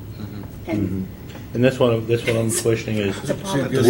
would we actually be able to get any deeper into that bundled Would you pay that? invoicing Would you pay that to bill? try to go to Why the are we next paying step? that bill? Because that seems to be where we keep getting held up is That's in the contract. they don't have that But that information data because still- they've made that these, other item they've made these still deals exists. with the hospital. No. So they don't even know what the Cigna's not actual cost It is down here. exists. They just know what There they've is- agreed there is a by database contract to of pay. that. So if we hire somebody Yes. to look at that, that's all they're gonna see. The people that No, we're our paying to partner review has this a are long going to history access of that, getting correct? itemized bills. Right From the now, From the that's what hospital. Cigna's saying. Okay, so here Well- would be one other question We can't use is, that Ashley, to third your party. point. So then why we If spending I heard money? you correctly, you We're not just spending- said something we're along the not lines finding of, we don't know that which out of all Why of we these gonna we hire would or wouldn't be able to work on, do, or Right. review. Is that a correct statement, Barry? What we do next year. We'll put a We're gonna threshold look at the that hospital it's data. probably 50, anything 50,000 and above. We'll see. I have these people review the itemized bills. They charge a percentage of what they collect. I understand that. My question, I think, really is, you know, if I'm, again, I don't know what the prior 2 years were, but if I'm just saying all years were equal, which I know they weren't, and I multiply by 3, it gets me to about a $75 million number. Is that really a real number as far as the whole for me to even have in mind, or is really it's going to end up being out of this list, it's 50% of these, which brings it down to 14. 14 times 3 brings me to, you know, you see what I'm saying? And I don't think we even know the answer to that. I yet. review everything over 50,000. All right, well, which is let's everything figure in out what front we of can or can't. 237. And you feel certain that if Frank pushes the hot button based on the letter, from that attorney that we could get, that we will be able to go deeper? Not with the current. I mean, if you really think that we can, then I think it's worth. How can anybody build 28 million and say, I'm not telling you what it's for? That's, we got to talk to Frank. $50,000 at a time. That's how you do it. I'm gonna get one of those I need mammography to figure buses this. and run around town and charge Yeah, $50,000 look, a time, and I'm not gonna tell you. I get the bundle piece, and I don't. That's right. This whole I get it. damn thing is a wreck. I think Frank is waiting on us to have this meeting today to decide whether it's worth To the move effort forward or not. to go forward or not. I mean, I think he's very willing to do it, but I mean, he and I talked about it one day last week. I just don't. What bothers me is that It's somebody taxpayers. tells you that you can't review a bill that you paid for with your money. I hear you. I mean, that to me, again, I'm I don't bang the table. again, you paid for a bill with your own money. I want to know what I'm paying for. Thank I you. wouldn't who I'm do business paying. with anybody that wouldn't show me And the bill. because it's insurance and it's health insurance and it's like this, and so 'Cause it's a mystery. we've talked about disruption a little bit throughout the day to day, right? Again, I'm not for disruption's sake, but somebody has got to do something about. I don't know if little old school district of Can we do Osceola a County can do randomized- can we it, but just go ahead somebody's and got just to do something randomize about this. I'm not trying to be the savior of everything, but somebody has got to do something. Can we randomize? Because this is There's a lot of people watching this little Go experiment back here 2 years for the around itemized the bills. Is state, that so possible? we need to, With the current. Do it right. sickness we need to do it right. Okay, so then, Yeah, but if it's it's not- not Then we need to They turn don't possible, do over it. every stone. They then don't. why are we even Sarah, discussing Rick, it? and I will follow up with Frank. We have to fight it together. All right, so, But is that No, the it's Cigna in New York. system that's preventing us from seeing the itemized? Because the way I understood it in the workshop was, it's not Cigna that's preventing us from seeing the itemized, it's other factors. Is that correct? They have Sent their somebody. own reviewing company they say they have, and that they have reported to us. Do you recall how much money they found? I want to say it was a couple million, and it wasn't claims. It was, they had quoted coordination of benefits and subrogation. Coordination of benefits is you're under your spouse's plan, and your spouse's plan should have been primary, and or you had VA benefits, and they paid that. So they had subrogation, and then they had subrogation is you had an auto accident, so the auto carrier should have paid, not the medical plan. Yeah, but that's not my question. But that's what they found. That's not my question. My question is, where are, and by the way, I was out for a minute, so if I missed something or if I misunderstood in the workshop, please correct me. But the way I understand the issue, the root cause of why we can't see the itemized bill is not because Cigna specifically is preventing anyone from doing that. It's because that is the way that it's reported after 2016. So my question is, if we weren't using Cigna, if we were using someone else, would we still be able to see it, or is this just standard, the way that things are reported currently? And if that's the case, then what are we going to do about changing the policy of how this information And is reported? that's a great point. It's twofold. The point is Cigna is paying your bills currently on a summary bill. They're not getting the itemized bill. So they're getting a bill, they're paying it. it's by contract, by the way. Correct. Go on. The bundled pricing is the DRG coding, so pregnancy, childbirth, they're paying a flat rate for that, for whatever, and that's going through automatically. It's already been negotiated, that is it. We asked for 6 claims, 3 over 100,000, 3 over 50,000 to submit to our medical bill review company. They could not provide that to Who us. could not provide it? Cigna. Is it because they were being prevented by someone else? They don't exist. They So don't if I- tell that to you. So Are the we paying Cigna information. to pay on our behalf? Wait, one second. I understand what you're saying. They exist at the hospital. Okay, so they exist at the hospital. What is the disconnect between here is me, the person who has the information at the hospital, and getting it to Cigna? Is there a law? Is there a policy? Is there a standard? What is it?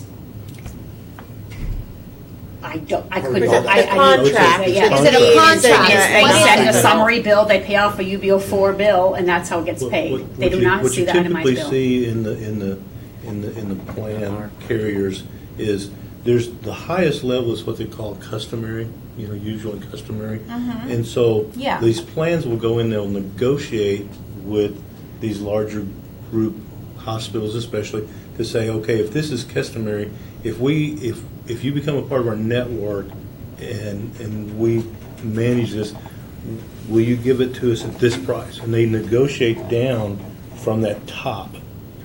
And so the only thing, That's all, yes, you I know know, what you're Cigna's never told what each individual piece of that Ford pickup costs. They're told how much they're going to buy that Ford pickup for, you know? And so that's all Cigna knows.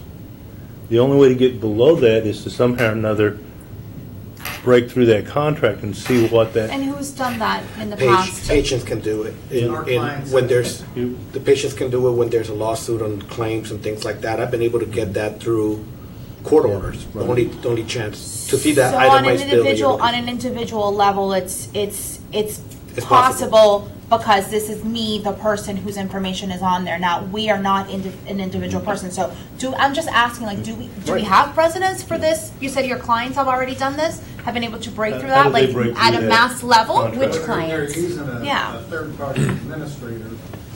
I don't personally have experience doing this with one of the 5 major carriers. The fact of the matter is the data is there. It is. And Cigna is not the bad guy. But for Cigna to tell you the hospital won't let us let your people review a bill, they only going to use our people, I'm going, show me that somewhere in writing. That's farcical. Don't Doesn't you make- think? So I- your clients who've been that's- able to do this that's have what done brought it up through The smaller other question is, why do we have why TPAs, can our smaller staff do hospital that part? set groups? Well, MedLiminal, recently they were very proud the Washington Redskins became a client. They do it for Kaiser in Atlanta and on the West Coast.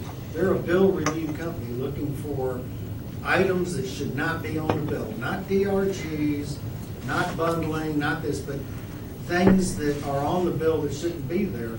And you better believe Orlando Health and Advent Health don't really want you poking around. On average, 22% of the hospital bills they review are for charges that shouldn't be on the bill. That's their number. So here's what I would say is I want to see concrete evidence of their ability to do this for us. If we're going to push hard down the road on this, we need to know what the track record is, what the numbers are, who they've worked with, where they've won, where they haven't. And if that's a meeting between them and the super or the chair or whatever, I mean. Rick, you were on the call or you never met Jim personally? I was on the call. But they've got this track record. I think so. Let's get a call, Rick, with you Okay. and That's Frank. fair. That's Yeah, just one other thing is that I don't know how these things are contracted and how they're negotiated, and whether or not a lot of these providers pretty much say, well, you know, we're getting reductions on a lot of these, you know, things that we charge in the IDC-9 and the codings and stuff like that, and that's part of the agreement. That can actually be something that we might have agreed to if you look closely at the contract as to why we wouldn't have access to the information. And you just don't know whether, you know, these claims administrators have those contracts with the providers, and that's just the way that is going to go. That's going to flow. But I think Tim has a very good point. We just need to get on the phone. We need to get the facts and be sure if they push hard and break through the barrier that it's going to yield what we want it to yield. Yeah. We'll see. One And do we quick, have a timeline of when we can get this done? At least have like preliminary discussions 10 done? to 20 years. I don't think it'll take us too long to get a call together. Carol? It's It's I just so know, much. I know. It all depends on It's what we're doing for unprecedented. next year. Yeah. If we're doing it for Mid-January, next we at least year, have an then it answer changes the whether whole we get it or ballgame. We can get Yeah. anecdotal evidence of their successes. What? by January, we just get. Yes, but, yeah, We'll try for that. thank you. I mean, I know we got holidays coming up. Now, from a report standpoint, Do you want to see the over 200 and the over 50 every time we meet? Or No, I know if I somebody want to see wanted the itemized bills for the over 200. But I'm just trying to figure out what all detail do you want each time we meet? You want just the over 200? Well, what you just gave us is an entire year's worth. Yeah. So I understand that that's It's aggregated. is there. I'm fine. Okay. I think I a can just do month. a That's just me, summary, though. how many Yeah, I claims think are over a month, 200? Yeah, over 200, over 50,000 Maybe- for the month in aggregate. Change the since, number and the since total last dollar amount. report. And look, Okay. and Just the last two if we totals. work down and on those $200,000 bills, there's $10,000 that we say, hey, no, what's going on? I mean, that's good work that should be done. I get the DRGs, I get the bundling, I get all that, but these big claims and some of this other work needs to be done, and I don't disagree. I don't know if that's a big tree to bark up, though.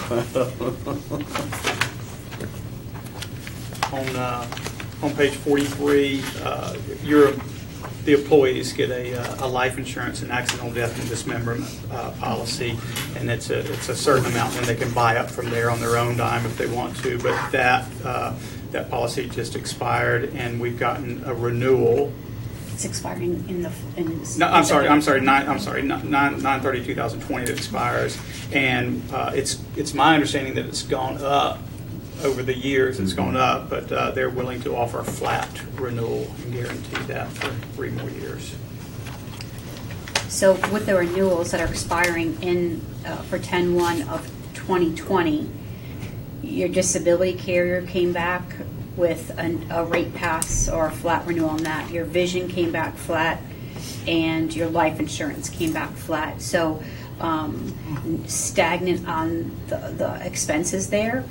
With so much other things going on the medical plan for next year, we kind of hoping just keep some things kind of normal and easy. So that was kind of nice just to check off the list. And when we hear from Lawrence, this is the first time it's ever come back without a rate increase. So I think you make a really valid point, and you were smart for saying what you did, because I was about to say, when's the last time it went out for bid, and why don't we look at rebidding it? But I can respect the fact that we have bigger fish to fry, and everything we do takes us off the bigger pieces, so I could probably be okay with that, but I would want us to know when was the last time, we bid it, I don't know, 3 years ago. It's been 3 years increasing ago. over It's been the 3 increasing. years. If we went back When I out to compared market, your rate to Rosen's rate, you guys are a lot more favorable. And so it's all rated per 1,000 of benefit, and right now you are at a 12-cent per 1,000 rate. We're at a 19. So, and your profile of employee is similar to ours. So I was saying, Ashley, they got a better deal than we did. So when I saw 12 cents, I was really happy with your rate. So I don't know how much more it's competitive. aggressive people than me would than Leverage it. 12 cents. And they've been good to deal with. They have been good, and Good customer service. Okay. and since we're disrupting so many other things, it'd be nice to have something that Sure. stays undisrupted. So, Yeah. I want you to crack that $28 million nut, not the 14 And the total cent one. spend for the school on life insurance is not, it's really minimal compared to the health budget. So it's just kind of a reminder. You all are. We talked a little bit about it today in an earlier meeting. You're taking taking the road less traveled. I mean, there are going to be twists, curves, some bumpiness to it at times, but you're kind of not pushing that not so easy button instead of the easy button. But we're convinced you're doing the right thing, and we just need to push on through. But I like this quote here, in that if you want to, I kind of can call you guys pioneers, because you're really kind of going against that traditional model right now. We put our toe in the water, and we're starting to do more and more. But it's not the comfortable way to do it, because it's easier to say, hey, you guys handle everything, and we're just going to pay the bill. So we're building it, and it's the path of much resistance. So Some of them made it. yeah. So on page 45, we're gonna start getting into some success stories. But on the international RX program, it's personal importation of drugs from abroad. It's for high cost brand name drugs and insulin and other injectables. we're able to get these sourced internationally at a much lesser cost, and it becomes free to the member. And so that's beautiful. It becomes very positive water cooler talk when folks talk about how they got their drug that was very expensive. In the past, they had to pay a deductible, and now they're getting it for free. At the insurance committee meetings, the last couple of insurance committee meetings, we shared some of these successes, and it really just, everybody's about to fall asleep sometimes in that meeting, but everybody wakes up and they're engaged and they're excited about sharing this news. So these are a couple of people that, I don't know if you saw the quote that we have for the medical center is people helping people. And healthcare is very personal to people, right? It's caring for your body and for your family. And when we have a person who comes into the medical center who is suicidal, but she can't get her medicine because there's a huge deductible on it and she can't afford it, that breaks our heart, right? And so it's going to impact her life, her family's life, her student's life, or whatever it was. So it was a $100 copay for her medication, and what we arranged was to have her medication overnighted from Canada, and she received it at no cost. So that one transaction, we literally changed someone's entire life. And so here, she would have paid... the monthly cost was $378, approximately $1,134 under the current plan. We got it for a total cost of $133. So the employee got it for no cost, and the plan saved $701. So what would have happened? She may have gone to the emergency room. She might have been hospitalized or put into an institution. Her life was saved, and the Osceola Trust Fund saved $701. So that's not only impacting your bottom line, that's impacting a life. If she's lucky, she would have made it to the hospital, and that would have, who knows what that cost would have been. This next person was actually our first person who we used. This was our first introductory person who enrolled in the International Drug Program. They're on 2 medications that are relatively expensive medications. And you can see here the monthly cost would... These high-cost drugs are only on a monthly basis right now with how they're getting them. So I had to compare it to a 3-month cost because through the international program, it generally is a 3-month program. There are some drugs that are only 30 days that are really high cost. But you can just see with these two combined, how much it saved both the member and the health plan for the year. So it's truly a win-win for each party. So when we take these, I understand you got 3 examples here. When we take these, I assume this goes back over to this drug list? Yes. But is this list exhaustive or just a sample? That's the ones that we have chosen to attack right now. Okay. There are some drugs that don't make sense to do international. Sure. It's the cost effectiveness is the same thing here, but Okay. those are the ones that we identify as... So now we take these drugs that have been identified as the ones that we can have the largest impact on, and then we apply that to the drugs that we know that our employees are prescribed. Yes. And now we start a strategy to communicate with them from switching over to the international plan. And have we started to track out what the big picture savings on that is for them, for us, as opposed to, these, is that the next slide? That'd be the next on the bottom of the next slide. So somebody is reaching out to anybody who currently is taking these drugs? Not at this moment Not yet. yet. The medical center capacity to reach that. But what We're getting there. What we have done We're communicating is we've communicated through flyers, through the wellness website, through the risk management webpage. So we've communicated it. We put out, I think, close to 1,500 flyers in the district. Could you and I can't target the individuals who are taking this drug because we can't know who takes what drugs, but could our Cigna rep? Cigna. No? Because this is outside of Cigna. Yeah. So it would have to be a medical professional at the health center. Well, let's just say And if they were somebody's seeing the taking one of medical these center, drugs they and weren't they their know they're doctor, taking it. then How can they there's some find HIPAA out? issues. So we're just trying to spread the word as much as possible, saying if you take one of these drugs, Yeah, how call do- us. If they know they're on one of these drugs and they come to us and say, hey, I saw your flyer, how much can I save? Bam, we can give them the. Just call the clinic? Yeah. Well, we've got to do a better job of communicating that if we can't reach out to them personally. Either, I mean, obviously Cigna Teledrug has no incentive to reach out to them and say, hey, the district has a better plan to save you money on Right. drugs. Right. So we can't rely on The them. elements we've done so far is, in addition to the website pieces, we distributed this information to the administrators meeting last month before last. The insurance We, committee is on The insurance fire committee with it. has taken it. The wellness champions have taken them back and posted them in all their schools. We've shared copies over at transportation. So we're permeating the district as best we know how at this point. Let me ask you to pause for a moment, because here's a question. So if I'm looking at this correctly, this says that if we play this out over the next year, we anticipate saving $1 million. Correct. I assume in order to do that, that means we need full transition and adoption from employees into the international prescription plan, But correct? to save the $1 million, that expected would be about- only 25% of the potential making that So transition. right now, we kind of went through a grid chart, just kind of all of us, 5 or 6 of us in a room, including Rick, and just kind of guessing what our penetration will be for the first year. And so that's how we came up with $1 million.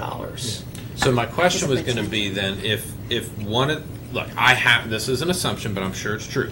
If I got a call, if I'm on a prescription drug and that drug cost is something that's a major budget impact for my family, and I got a call from my employer that said, hey, did you know we have this new opportunity, or my health provider, whoever the right Yeah. person to call is, that not only will you save this much money per month, they probably don't care about what it saves us, but XYZ could do those. Right. I can't imagine that people wouldn't say, oh my goodness, you mean I can eliminate this $50 cost every month out of my family's budget? This one's $50 a month, and this one was $100 a month.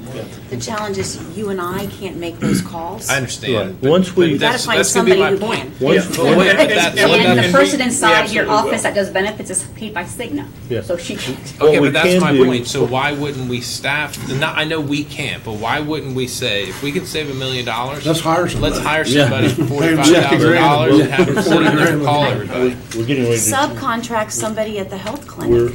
We're getting ready to hire to do that via the Deer Walk Care Coordination Project. That once we now have the data, we do the reporting, we can now engage Secure Health, which is our partner that's doing the data analysis. Yeah. No, Secure Health, no. We hired an independent contractor with Deer Walk. Okay, what's his name? Scott Okay. McEwen. Anyway, so we have somebody. That's Suzanne.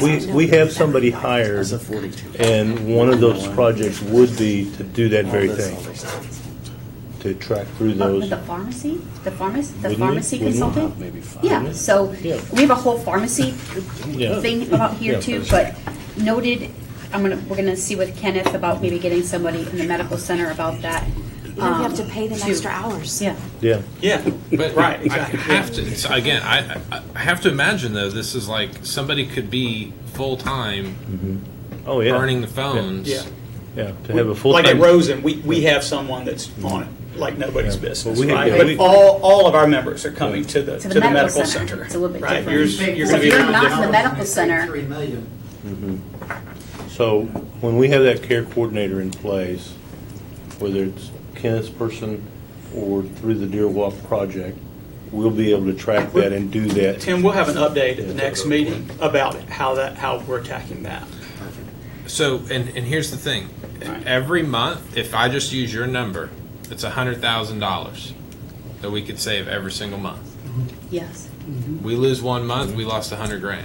Hire somebody tomorrow, pay them $50,000 to get one phone. You know what I mean? Like Yeah. that's how. If these numbers bear out what you're Yeah. showing me, then this is a business decision. It's Yeah. a no-brainer. Well, look at Yeah. the first month. This is only 3 weeks of Right. implementation. Yeah.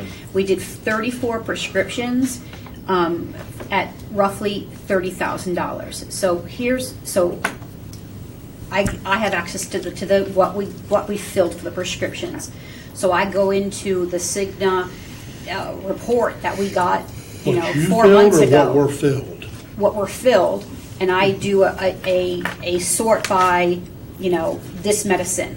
and there's 70 of them, and each of them have a different price, because depending on what pharmacy they got, what dosage they got, what day they got it on, it was a different price. So I can't tell you the exact savings because I don't know who actually filled it and what am I comparing it to. Next month, our ElectRx vendor will do a comparison of the quarter compared to average wholesale price for us. So at least will give us something as a benchmark. But More for than right a now, benchmark, we want you to take that list of 70 people and get somebody who can legally call them and say, do we have a deal for you? yeah. We've got it, and we'll have you an update at the next meeting. But the actual, Absolutely. what I'm saying is the actual savings is if they got it at CVS, or if they got it at Publix, or if they got it at whatever. Well, we those wanted to prices get are it all from different. International RX Yeah. at no cost. They don't need to have the Yeah. exact number. Yeah. They need to be sure that everybody that has the ability to get a drug for less, forget how much less it is, for less, is getting that drug for less. Start with the big ones and work your way down. Yeah. And then let me just understand this. I have to have the exact number. The overall potential savings, 4 million. I understand these are, analyses that are done with projection. What's the distinction here? Like, how this represents 25%? You said, Ashley. I mean, what does that mean? How do we get to 4 million? So overall, when we sent the International Pharmacy Company the prescription data, through their analysis, they said if we potentially see $4 million of savings if we had 100% participation in the program. Excuse me for interrupting, they basically repriced it. We sent them the Cigna data, Yeah. the Cigna price, and he said, hey, if all these people use it at our price, it's $4 million. We sent them actual claimant data on the date, how much dosage. I mean, it was a huge file. They took each one, priced how much they get it for. They estimate $4 million with 100% But I know it's penetration. not. We took I that know- back I and know it's said, not. let's say, okay, so we introduced it last month or in October, so we have some ramp up, getting it done, communication out there. So we expect 30% of that first year. That's where we got. For the first year, we anticipate $1 million. Tim's saying you gotta And get that 30 to and 80. Yep. then we We get got that you. rolling out each time. If tomorrow every single person said we're switching to International RX, they could fulfill orders, right? Yep. I mean, they have the capacity. That's not Absolutely. an issue. And you'd have $4 million worth of savings at the end of the year. All right. Well, let's find it. Let's do it. I mean, and I understand. By the way, it's easy for me to say that because you guys are like, yeah, that's great. But now we got to get staff. We got to do this. I understand. Nothing happens with a flip of a switch. But if you're sitting here telling us that we can save $4 million, we don't want to hear in another month we'll give you a report on what that $4 million looks like. I want to know that you've already saved me $300,000 of it next month. You know what I mean? And I understand. Yeah, so what I'm just trying to work with Kenneth here. So we have a medical center. If they're not a patient of the medical center, how can I have the medical center reach out to them so we have a HIPAA issue there. I understand that. So I'm just trying to think of how we can do this. Should we send a letter? Should we send a phone call? You don't answer your phone. Everyone said we don't answer our phone if someone calls us. So I'm just, in my head, I'm trying to think of how can we get somebody the word out to make If that you happen. leave a message and it's from the medical center for whoever, they'll listen. After They'll they have You a know heart what? attack, Honestly, there's something if wrong we with it. develop postcards and sent them to every single employee in the district, Yeah. if you take these medicines, call this number today. Okay? There'll be no The issue. cost for us is nothing. We've not violated HIPAA because we've Correct. sent it to Okay. everybody, but keep it simple, short, Spanish on the front, English on the back. We'll pay for the postage. and free. Okay? Even though we don't like the Call word this free. number Put today free to on get the- your medications for free. I love it. I like it. Okay? I'll have that out next And week. then later we'll explain it's not really free, it's just at no additional cost. And by the way, let me For let no me say cost this. to you. No cost to you. As a point of affirmation, let me, even though, I know these conversations are uncomfortable at times, this is us affirming your work. Yeah. You're not picking it up. I mean, this is like 100. You guys saying, hey, hire us and we'll do this and we'll create this. And now you're showing us you can really do it. What you're seeing here is a push, but you're also seeing the excitement and energy of saying, like, you said you can deliver. We see you starting to deliver. Now double down. We like it. Yeah. And you thought I pushed you. Yeah. No, this is, listen, this The is, fact this is is that good. we're all talking about delivering, and then I gotta deliver. So that's where I'm just, my head's spinning of what can I do? That's kind of, You don't have to do it all yourself. With $4 million, you got room for help. The next one, and we're calling this impact programs because they're impacting lives and they're impacting the bottom line. So this is a direct contract for complex imaging. So complex imaging generally is your MRIs, your CT scans, your mammograms, anything that's really more than an X-ray is considered a complex image. This took off like bandits. We had people come into the medical center just continuously. I need to have a CT scan. I have this going on, this going on. It goes towards the deductible. They couldn't afford it. And so we're starting, the images are coming in. So with 1 month of the agreement, we had 64 images done, 42 unique members. We had 17 CT scans. So here again, the average price within the contract is $418. Most of them are $475. There were a couple that were like $350. So again, I divided it by how many. And you saw some today in Barry's presentation of I took those out because those were kind of anomalies. But $1,500 we were seeing for an average CT scan. So you take 17. The difference there, 18 grand in savings. Ultrasounds, not so much of a savings. MRI, huge. Simple X-rays and then mammograms. So in 1 month, we paid $1,550. We would have paid about 45, almost 46,000. 66% 30 grand. savings. Okay, so again, I would suggest that in January, we send out, next week is the postcard about pharmacy. In January, we send out another one. Simple little, Spanish on the front, English on the back. Before you have a CT scan, an ultrasound, a mammogram, or whatever, call this number to get it for free.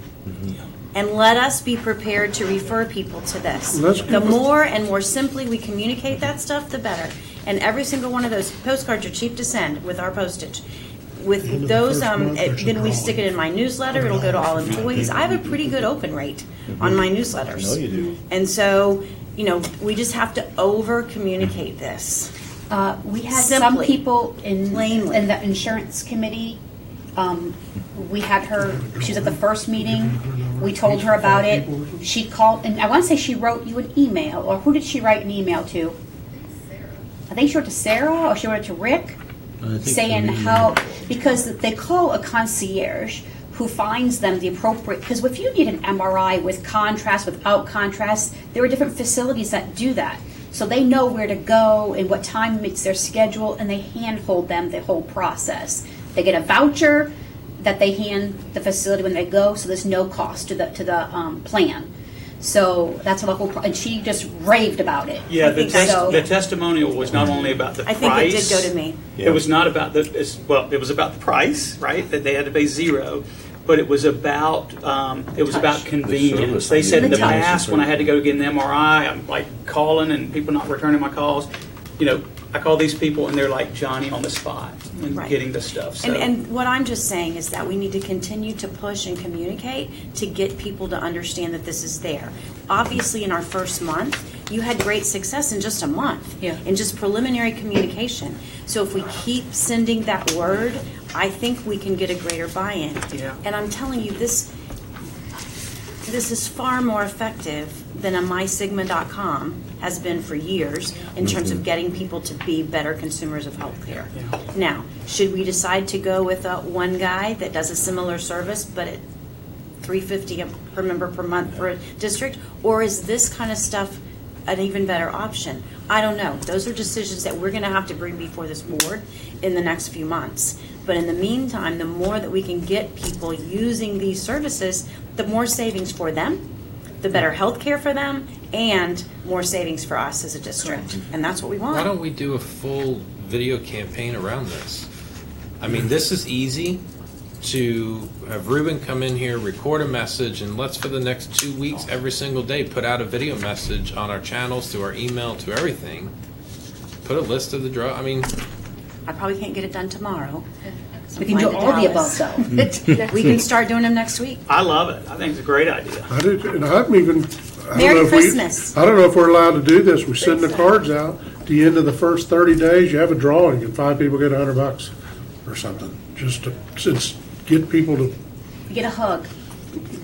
Well, but And I these mean, you people know, we respond did to that. have an incredible Or- response when if you did your HRA, your health risk assessment, you got a $25 gift card. We had a tremendous response for the first year. People respond. But that's for everybody. We don't want everyone going to get a complex image. No. We don't need one. No, I'm just saying, make it a CT little scan is, something like is that. not a good thing to have. But I think if we At these communicate prices? right and often Right. enough, People right, have at least that, one that CT even the scan. people that CT don't scan. open it up, High magnetism. there can be so many people that open it up and talking about it that they'll convey it to the person that never From opened it a- up. I mean, And we Carol- have the Carol- internal Okay. expertise to create can these do things. an My MRI. community relations team MRI, is yes. top notch. I love it. Okay. Talking about your You Rubens. get us the info, we can get them the materials. Three CT awards. scans very Yes, good. like I said, they are amazing. Carolyn, I have a question. The 64 images that you have on here, these are the ones that went this route, right? I'm assuming we did enough. Do we know how many other images we did the old way that went to the? I have to, We don't, I have but we to do can an get ad it. hoc report I with mean, Cindy. I'd like to know, is this, did we I get think this is a 10% drop of in them? the Or bucket. Yeah. I that's think what I it's- was We're thinking. just scratching right now. These numbers can be replicated over and over and over and over. Absolutely. Yes. I mean, that's almost another $500,000. She's encouraging everybody to get mammograms. But once we get Got the a bus. mammogram bus, because mammogram here, we paid an average of $214. Now that differs if it's an ultrasound mammogram, a regular mammogram, a 3D mammogram, 2D mammogram. But once we get the bus, that will bring this cost even down more. So, but this is a regular going to a facility and having a mammogram done. The next page on page 50 is our other initiatives that we have out there right now that we're talking about. The first one is our cost and quality guidance and navigation. This was really always hot on our topic anyway, but when the SureFit went away, we wanted to guide people on where to go to access care. So if you're going to be something so simple as I just got pregnant and I want to know who is the best OBGYN to go in the area, or as complex as I need to have, and everyone talks about the knee replaced, I need to have my knee replaced, or I need to have something, I need to go to the best dermatologist, I think I have skin cancer, whatever it might be.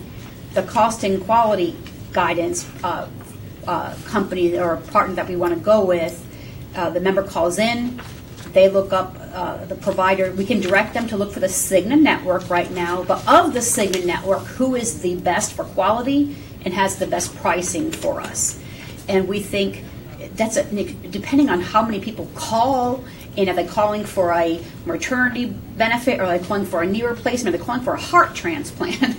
Whoa. It's very hard for us to estimate, but we, on a call very for that? low side, we project about 1.2 million. I think this number, my gut is telling me it's going to be a lot more. It's gonna be a lot more. We just were being ultra conservative because this is one of those things that's different than the RX, right? We know what you paid for the drugs last year. We know who took the drugs, and we repriced them. I can tell you, if you do that at 100%, that's $4 million. On the graph that you saw today with the knee replacement at 150,000 versus the 56,000, are all of the folks that are gonna choose this method going to go to the $56,000 doc? Well, you ain't going to save anything, but the likelihood of that is nil. So we don't know who's going to go, who would have gone to the $157,000 one, who's now going to get the $56,000. It's too hard to wrap our head around. We just know intuitively we need to communicate it, get it out there, and we're going to see some significant savings. The next one is the But musculoskeletal. Before you move on to that real quick, I wanted to give you my impression of this. I actually went over and spent the day with these folks in St. Petersburg a couple weeks ago. I actually took myself through like a patient. I thought it was a phenomenal process. I mean, the database they have, it just blew me away. And they actually led me to where, after the holidays, I'm going to actually have probably some surgery, some shoulder work done.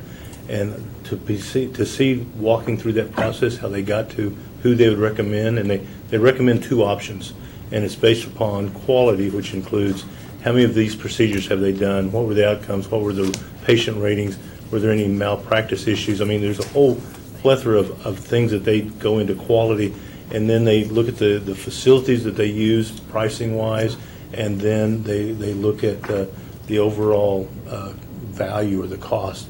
And they came up with two providers at a surgery center, and then I can make the choice. I think that's a phenomenal opportunity. Now, it's still within the Cigna network, but as you saw on Barry's slide, the same procedure, there was like 8 different possibilities. Well, if we can lead our Steer them. employees towards that best quality and price at the same time, how much impact can we have? The problem I'm struggling with, that I was kind of waiting to get here to get some input from you, is that even if we cut the price in half, according to our current plan design, the employee is still pretty much on the hook for the same cost because of the high cost. I mean, even though this was reduced from 14 to 15,000 to about 3,600, I'm still on the hook for that deductible because I haven't made any out of pocket. How do we convert that through the Cigna model to either waive that or share the savings? I mean, it's a little more complicated than anything else we've done, and I haven't got my hands around how do we make that work. And it's a little bit different than the imaging or the Yeah. international pharmacy, because those are okay being outside. When a person's having a surgery, we want that going through the medical claims, because if God forbid something happens, we want reinsurance being on that claim Right. and things like that. So right now, we want that claim being inside Cigna, but how do we get that waived? We have to think about with Cigna if how they can, again, a code or something like that. This is to make more it likely a solution for 2020, that you either share the savings up to a limit, or you say your deductible or some portion of your cost is waived. And this, you're right, there are Cigna system limitations. Allegiance can do it. Like they said, you customize your plan. Cigna may or may not be able to do it. And then the other side of that is there is a PEPM per employee per month for this service. Unlike the other things where it's already happening and we're just finding ways to save money, there's actually new dollars that have to be spent. It's only like $1 per employee. Yeah, it's a lot less than anything. But it still adds up. So that Double. how we balance that is what I'm struggling with. But I think we need a separate little breakout, some sort of group that breaks out and really studies that, because again, they don't really care that you're getting There it for are a good people deal. that are They need to get it for a doing good this though, deal, because right? I've had Yes. some outside conversations with some folks that are just working in this field of surgeries and trying to. And I think I introduced them to you, Dr. Pace, and I don't mind how you go with it. But go down this path. But so there's big companies. I think FedEx is one of them, and big Walmart. companies who are doing this. Walmart There's is doing got it to now. be. They're not in this ASO model. Yeah.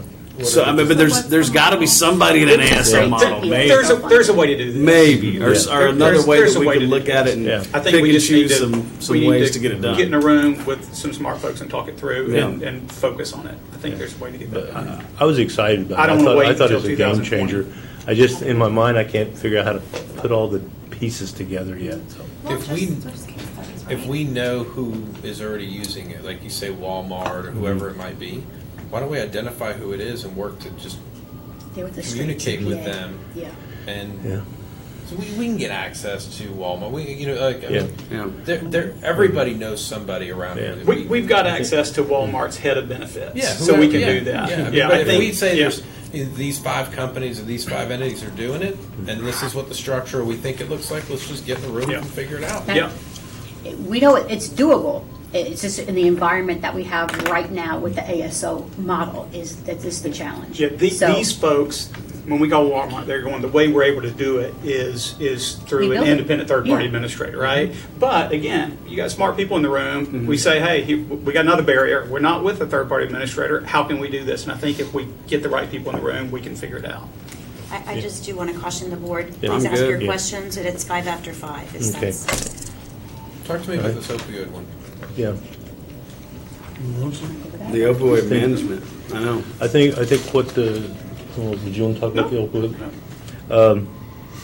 This one is one where we know that a large percentage of our workforce is on opioids. Yeah, Okay.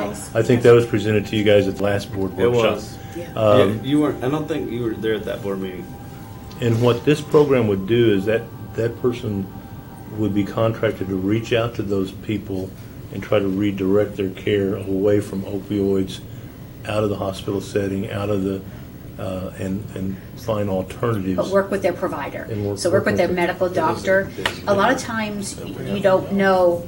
We have a number of people. Sorry, Yeah, I was just saying people- it was. no. I think Tim, Mr. Weishart missed that workshop when you brought that number, and I remember how struck I was by the number of people that we think that are Correct. possibly abusing. And it's not, people don't go out and say, In well, I our think I'll system. become addicted to opioids. It starts with either a back problem, a dental problem, Yep. or something like that, and then in 3 days they're hooked.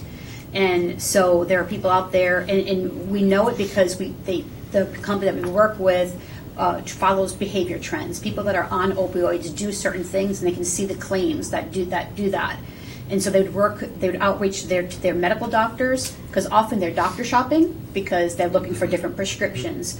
But so often their main doctor doesn't know that they're also getting prescriptions from somebody else. So they're saying, hey, this employee is abusing, let's get them on a road to recovery and directing them.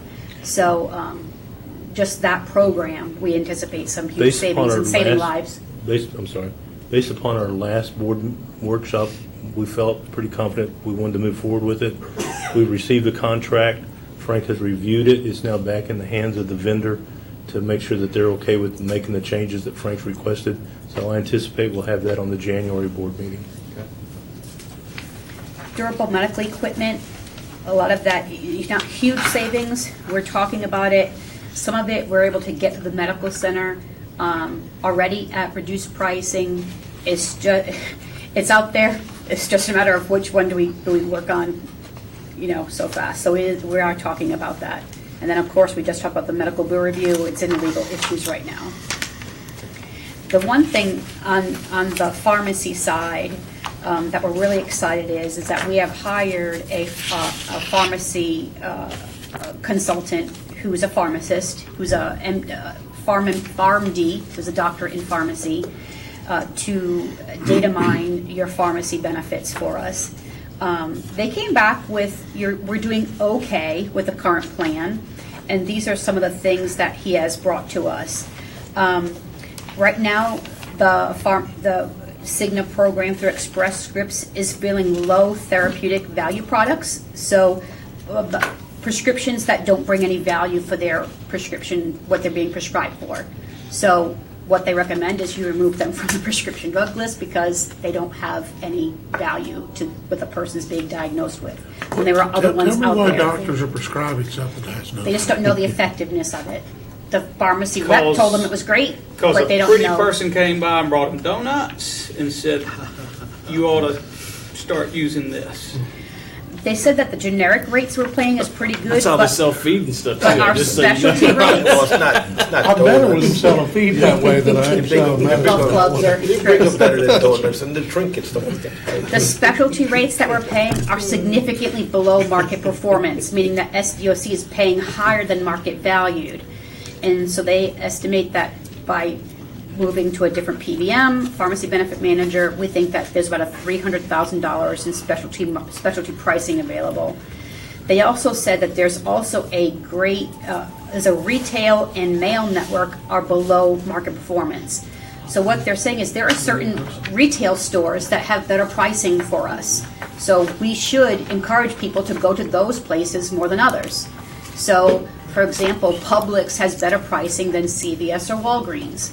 So if we made our copay for Publix $5 and then your copay for Walgreens is $10. So we want to steer them there because it costs the plan less. And it's hard to do in those situations, and I know we're short on time, but this has always been a question, man. It's hard to do differences because the price changes so much, right? Yeah. It's hard to say, like, okay, you can go to Publix for $5 because they're the cheapest, but if you go to CVS, you're going to pay the difference of what it would cost us that you didn't go to Publix, but you can't because it changes daily, weekly, But monthly. overall, Walgreens and CVS are the most expensive Okay. all the time. Walmart and Publix are much lower cost than those other ones. Plan is allowing significant refills of brand with generic alternatives. So right now, our plan does not have a generic. If a generic is available, they don't have to take the generic mandated. And so by doing that, we could save about $150,000. by 50, if we just took our generics and moved them from certain retailers, CVS and Walgreens, to Walmart Publix, they think about $125,000 for that. Just these things alone would be about $750,000 in savings. That's in addition to the $4 million on the international. So these are things that people are taking every day, not the high-end name, mail. And we've talked and international. talked and talked about the Walgreens CVS issue. It's time just to rip that Band-Aid off. Yes. But right now, from what I understand, the current vendor can't differentiate a tier 1 at one facility versus another facility. They can't do it. Just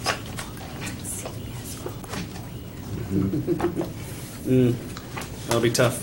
So then that So they brings don't, it- how do they know to send their check to Publix then, if they can't tell who it is? You're saying that the Signal. provider can't tell whether it's a Publix or a CVS prescription? Signal. The Cigna.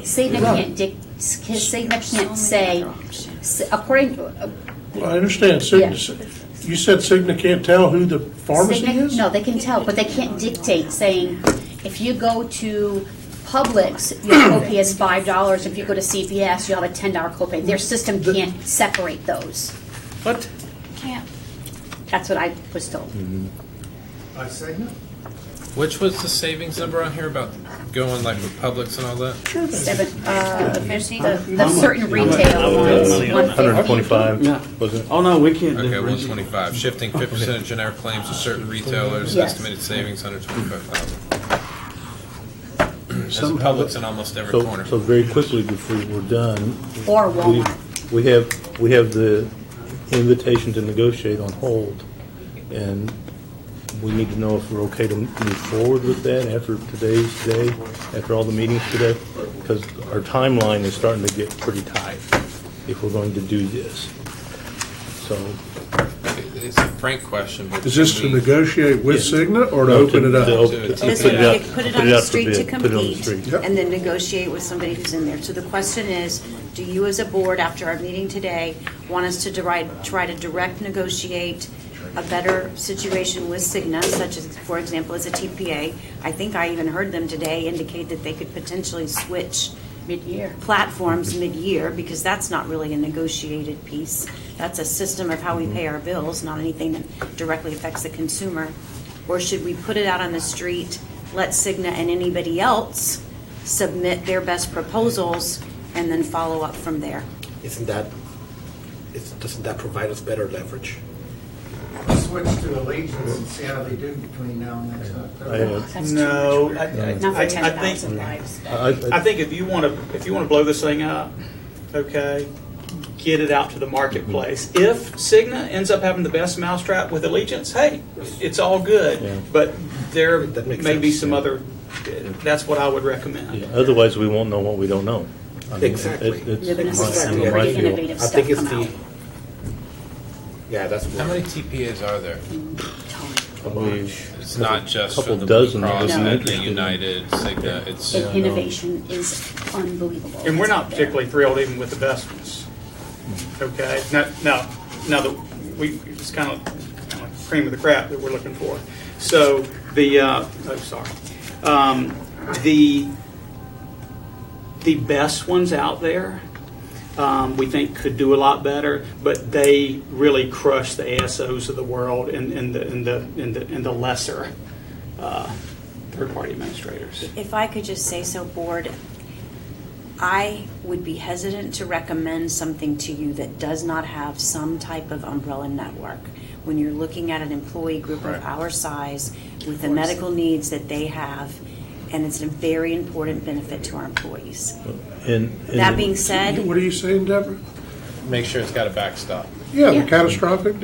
make sure You it's can buy got those, that can't you? wide, that network that gives us that assurance Correct. of competitive negotiated rates between a TPA and a carrier, or if they're going to lease a network and that works out to be the best deal, that is something that we have to evaluate. but I would hesitate to completely go away from Of course. an umbrella network and direct course. contract all of our contracts. Of We just don't No, have. I agree. Right. Yeah, you we can could rent rent Cigna, you Cigna can or rent Blue Aetna. Cross, you or- can rent yeah, Aetna. yeah. I don't care. I don't have a preference about that. Well, I just the only want to thing put is- that on the table. Well, here's I the only think. thing is, the things I've gone to over the last year where people have saved significant amounts of money, almost universally are not dealing with those 5 networks. Right. Maybe this is different. I would say I would lean towards going to I'm just saying that's a Allegiant, fact. Cigna, seeing what they have to offer before we went out on the street. That's what I would do. That's my. I'd rather open it up. Right. I Yeah, think I'm that's- inclined I to think open he's it that up. way, you're that way. Yeah. Okay, so I've got I agree 2, with Open the it up, recommendation. 3. Okay. We will go ahead and put that We'll on the move forward. street. I do want to remind the board. I would like to take more time to think about it, but we already have 3 sorry. people, Yeah. so it's okay. I do want to remind the board that with an ITN process, there is a stricter cone of silence. Right. So we cannot continue to have these individual meetings or conversations with Cigna or any other TPA or provider as an elected official, Hallelujah. because we'll be bringing recommendations to And them. wish we We'll had done handle this months ago. communication to them. Yeah. And again, we will follow up with Cigna, We with get Dean and the group to perpetual say ones. how much we appreciate their work and look forward to potentially partnering with them if they bring us the best deal. And we're available to walk through the entire ITN document individually I know. at any time. Go So ahead that and you can- send that to them. Okay. As collectively as a board, just remember that, please follow up individually with Ricky if you have questions or want to go over it further. And remember, there are snacks in my superintendent's conference room. And they're all name healthy is Rick. snacks. Have we done? Rick. Rick, everybody? Healthy snacks. All right, well, adjourn the meeting. They have